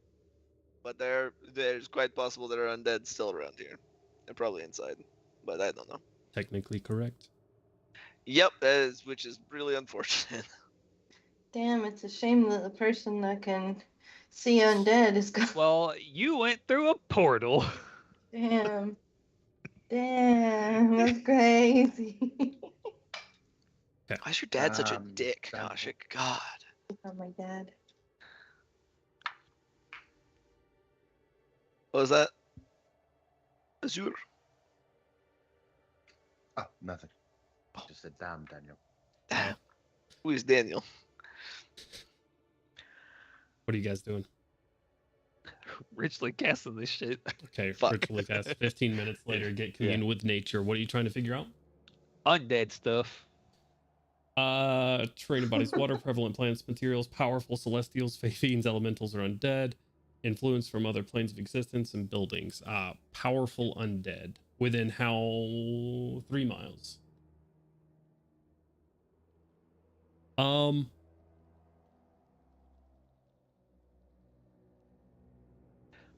I don't know what they mean by powerful undead. Like if those, multi-attack archers would be considered powerful undead, or if it would just be like, they got to be like CR 8 or up or something like that. Like, Right. It's really about context. Yeah, I'm gonna take it as in context to you guys. That's how I'm gonna rule that. Powerful means like a threat to you all.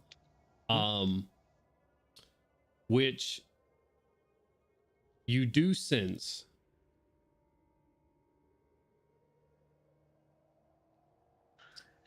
I'm trying to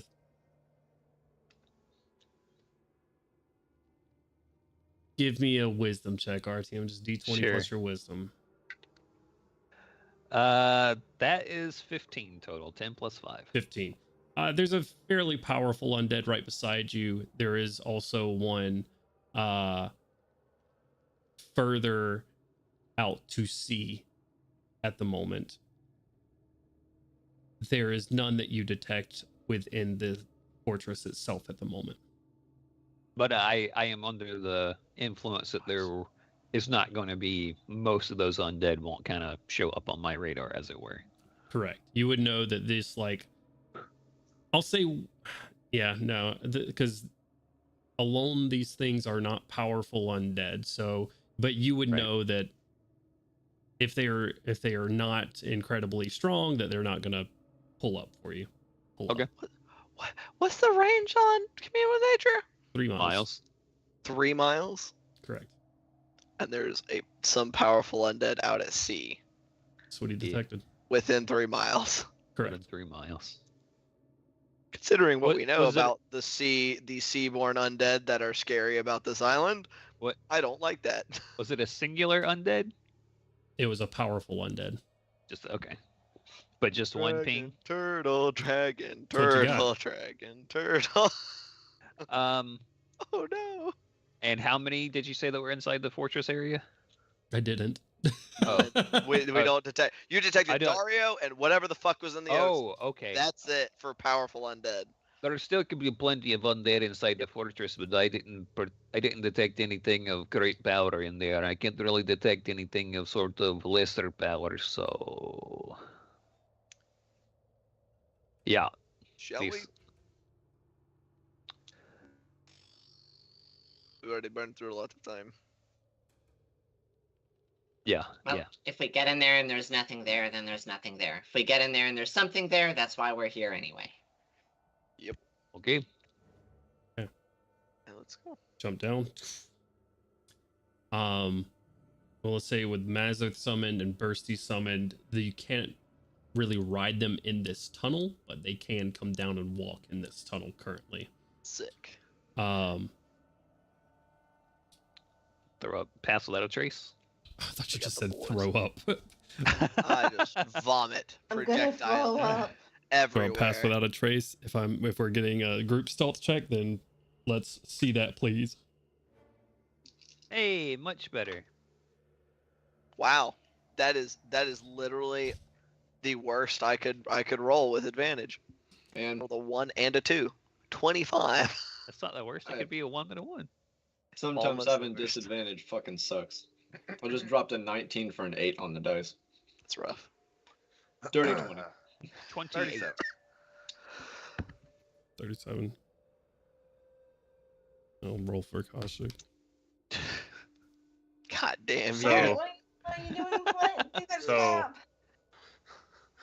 With disadvantage, I got a 14, including pass without trace. Oh shit. But you know what the other D20 was? You know what it could have been? It was a 4. and a 4. Nice. Let's go. Double 4s, baby. We complain about this all the time. We can roll doubles of everything but 20s. This is nonsense. I can really quickly get a marching order from you guys. I'd like to be in the front. I'd like to be near the front. Azor would like to be near the front somewhere. You said I'll this is a be- 10-foot wide tunnel, right? Correct. Oh yeah, we can have some side by side. Yeah, Can burst I'll the be tunnel. in the middle for radiating forwards and backwards. Okay. Milo would appreciate being closer to the front, but if he can't be. The whole Well, that's party too can't damn be. bad. The whole party can't be in the front. Some I'm people eventually- invisible. That's Also, my I'm thought trying to think process. like the two in the front are Gandalin and Gorham, correct? Front two. Got Azor, I guess, behind Gandalf us. and Gorham. Is it the second row. Azor and Milo. Artyom and Crowley, I guess, in the middle back. Why is Azur in the middle? Or in the front. Oh, I thought he said he wanted to be. He wanted to be. Oh, okay. Okay. That's what we said. Bursty pulling up the rear with Mazarth. Hell yeah. Yeah. They got to be single file. Oh wait, no, Mazarth is medium. Mazarth's medium, but he's still, I mean, just the way numbers are. He long. Can't be beside Bursty Right and beside Bursty. Yeah. you guys are currently occupied. So, Gano and Gorham up front, making your way through these tunnels.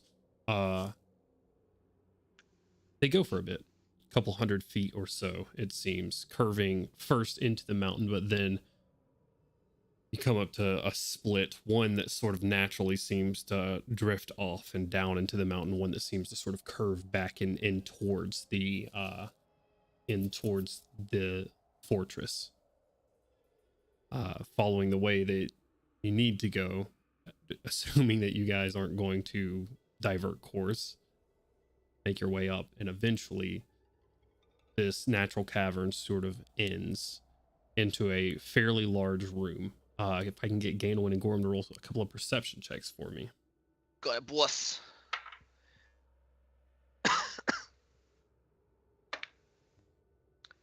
18. 18. 8. Let's go. Gorham, it's a big room. It's dark, but a lot of stone. A lot of rocks. Rocks, stone. Nice. Gandalin. Someone make a noise real quick. It's a good room. That's a good room right there. Ceilings here open up quite a bit. Maybe 25, 30 feet high, rock pillars sort of carved into it. Different sort of tunnels and caverns leading this area. Some look natural, some look further carved out and dug.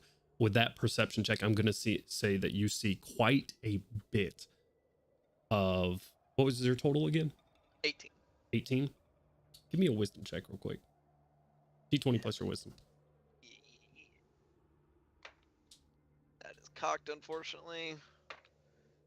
That made it better somehow. That is, you said just straight wisdom? Yeah. That's going to be a 22. 22, very nice. With a 22, these scraping patterns on the ground, these scratches. Oh no. That's very familiar to what you saw back in the tunnels under the holds, walking into crevices of the mountains. Oh shit. And this room is full of them. Huh. I'm gonna relay that over the mental link. Hey guys. Yeah, what's up? Whatever was attacking things in the tunnels under the holds, there's a lot of them here probably.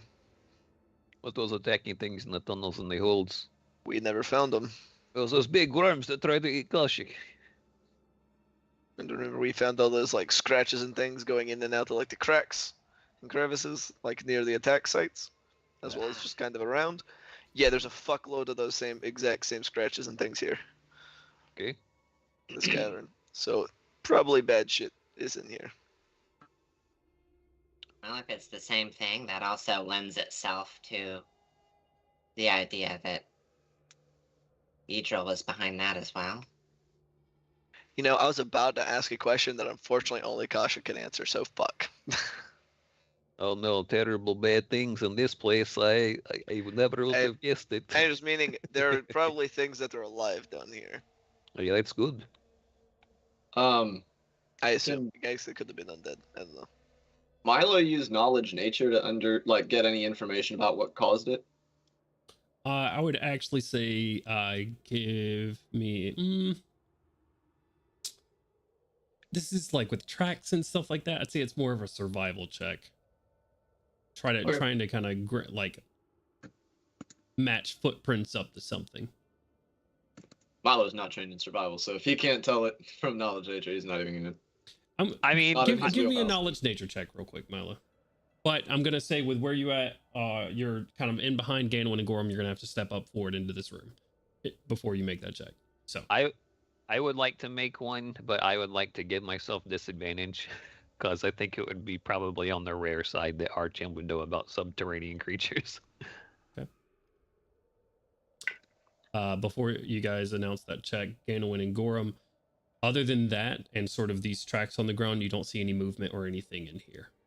And before you guys give me those numbers, you guys have to decide if you're stepping out into the room or not for the rest of your party to come in behind you.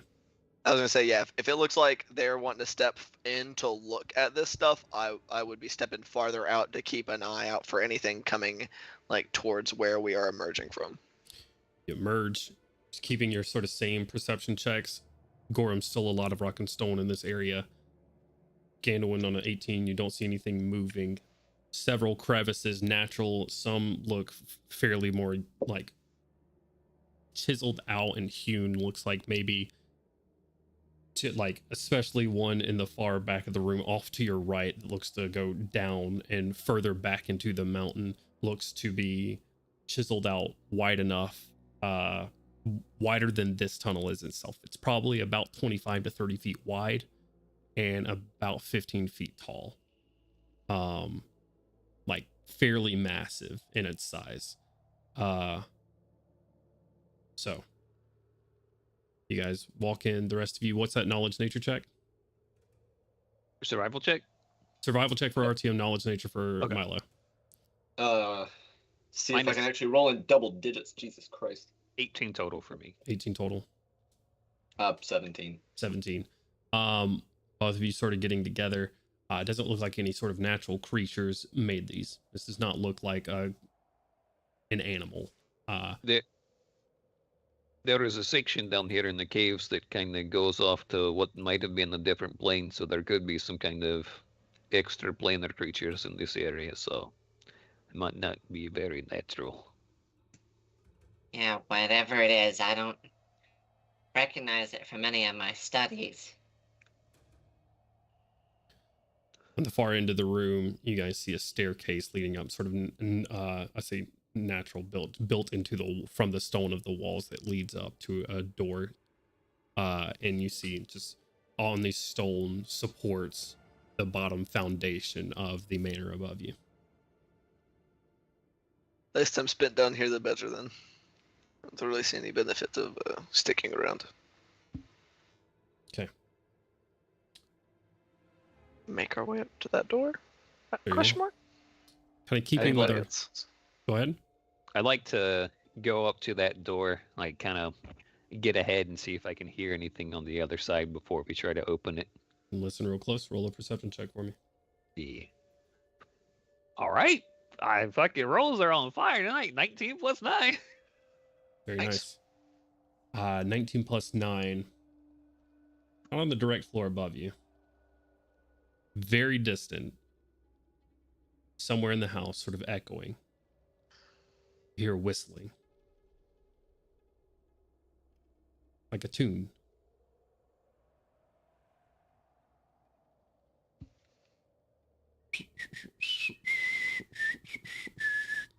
Just continuing along and echoing out through. Yep. Yeah. Yeah. While he's having to listen, can we do a quick check of the door for any kind of traps or anything? Yeah. Give me an investigation check. Hell yeah, brother. You rolling it? I'll back away from the door. If Milo wants to do it, then Milo's aid Milo because I have a +3. So Milo's gonna get out there with all those little like sensors and stuff and look for it. Okay. Check the door. Does this whistle sound like Aylin's whistle? Hey, thank you for that advantage. happy to help. I'll let the party know about the whistling though for sure. It's at 25. Again, it was like rich people like to like put things in weird places. So like check here. Yeah, you just kind of direct him while he does his thing with his little. You look up. You look around the hinges at the doorknob. Doesn't seem to be any traps on it. No glyphs that I can see. No wires. Looks clear. You said you heard whistling up there, Artyom? Yeah. Could send the drone up to check it out. You have to open the door first. I'm gonna try the handle. Unless it can go underneath the door, correct? Which say that'd be pretty impressive. It could do many things, but that's not one of them. Was the whistling like right on the other side of the door? I missed that. Nope, it's a couple floors up. Yep. Gotcha. The only reason RTM heard it is because he rolled a 28. So. Nice. Was that the door being locked? That sound? Nope. Oh, it's unlocked. Handle twist. It opens. It is unlocked. Open it as slowly as possible. Yeah, like hopefully it's not. Hopefully these are well-oiled hinges. Just nice and smooth like butter. Just because I like the chance of fucking you guys over. Hello, Gandolin. Always high, baby. That is a natural 100. I shit you not. These are the most greased hinges in this entire fortress. Mithril hinges. Mithril hinges. Mithril hinges. Fucking exquisite. Adamantine, perhaps. Wow, they don't bust. That's incredible. We see a shambling skeleton going down the hallway with an oil can, like he just got done oiling all. I will, for the sake of expediency, as we come to a close this night, you guys open the door. Leads out into a room that might be familiar to one of you, but they're not here right now. God damn it. As you step out into this corridor, long hallway of rooms, RTM, you look over, and as you guys make your way through this area, you see a room that's familiar to you because you watched Aelin stare at the ceiling here. You continue to step out, and eventually this wide sort of square open area with banisters leading around the outside perimeter, as well as like a couple of, they're not bridges, but connecting one side to the other, large banisters. And you see sort of just walking back and forth with about 70 undead beneath him and 2 cadaver collectors on the far side near the front door, walking back and forth, whistling, throwing up what looks to be some sort of fresh fruit and like biting into it. Shaggy brown haired, green eyed Irish sounding fella. You see Aelin. I'd like everybody to roll me one last round of stealth checks as we close this up. Oh no. Disadvantage. Don't bite me in the ass. Almost as good. 42. Not quite the max. So I pass without trace, right? Yeah, yeah. 24. That's the lowest I've rolled on a stealth check in a while. 26. And for Bursty and Mazarth as well. Milo rolled a natural 1, didn't he? Oh. Double natural 20s. Damn it. Double 19s. 14. It was a for double. Bursty. Double 2s? Double 3s? Oh my god, just say it. Double ones, we gotta get out of double here. ones. Oh my Oh, god. there it There it is. It's double I've got- ones? I got I rolled 50 of a my natural hit points one. with Aylin's name on I it. rolled That's all again I'm saying. for the natural one. About to slap the other hand off this man. Total of 13. I'm about to see if I can pin him to a fucking wall. Gotta I'm hand so it to him. tired of Milo doing this to us every time. Or to them, I Ouch. guess. Oh Every my time. god. Total That's 13. rough. Total 13. You know, Milo, there are times for the portents. Milo, I have let you describe it before, and I will let you describe it again. On double natural ones, I would like you to describe what audio or visual cue that you give to break your stealth. And I want you to keep in mind that you roll double natural ones. Critical failure.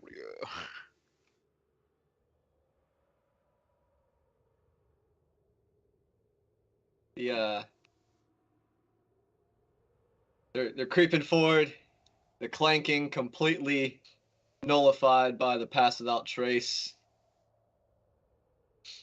And then just a glyph shimmers into appearance next to his earpiece and announces in a loud, bright tone, "Maintenance necessary on section 73. Maintenance necessary on section 73. That's perfect. Thank you for that. Fuck. About 70 undead turn towards you and look at you.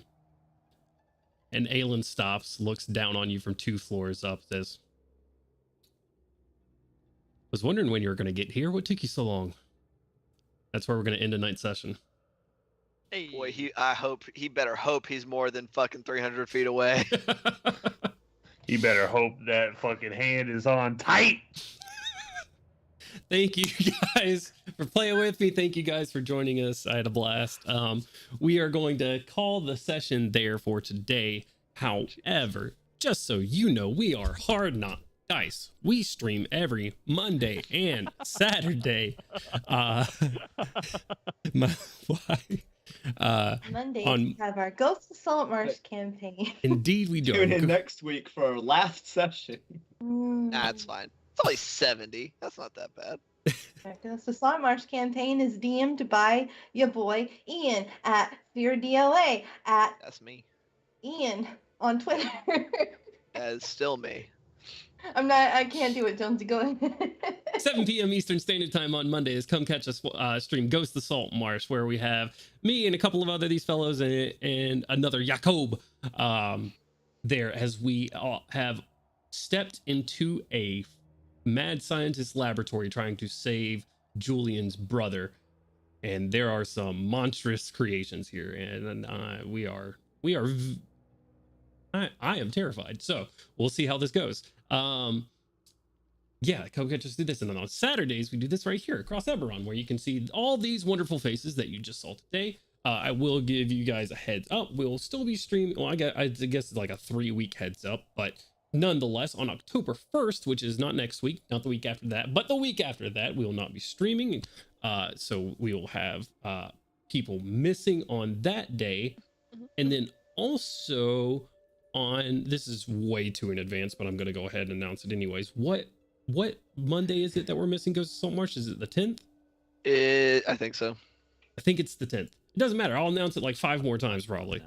So anyways, we're going to be missing some sessions in October. So you can take a break and we can give all of our hearts and whatnot a break from all the stressful stuff. We're going to rate some friends over at Dice Legends. Drop a follow as well. I know you've already dropped a follow on here and a like and subscribe on our YouTube, our TikTok, our Twitter, all that good stuff. Follow those to Facebook. God damn it. No. LinkedIn. We're gonna rate our friends over at Dice Legends. Come check these guys out. They're really cool. They have really high production quality. They're really fucking dope. So we'll oh Jesus Christ, I love you guys so much. We'll catch you guys next time. Much love. Bye. Insight check. That was sarcasm. I don't believe you.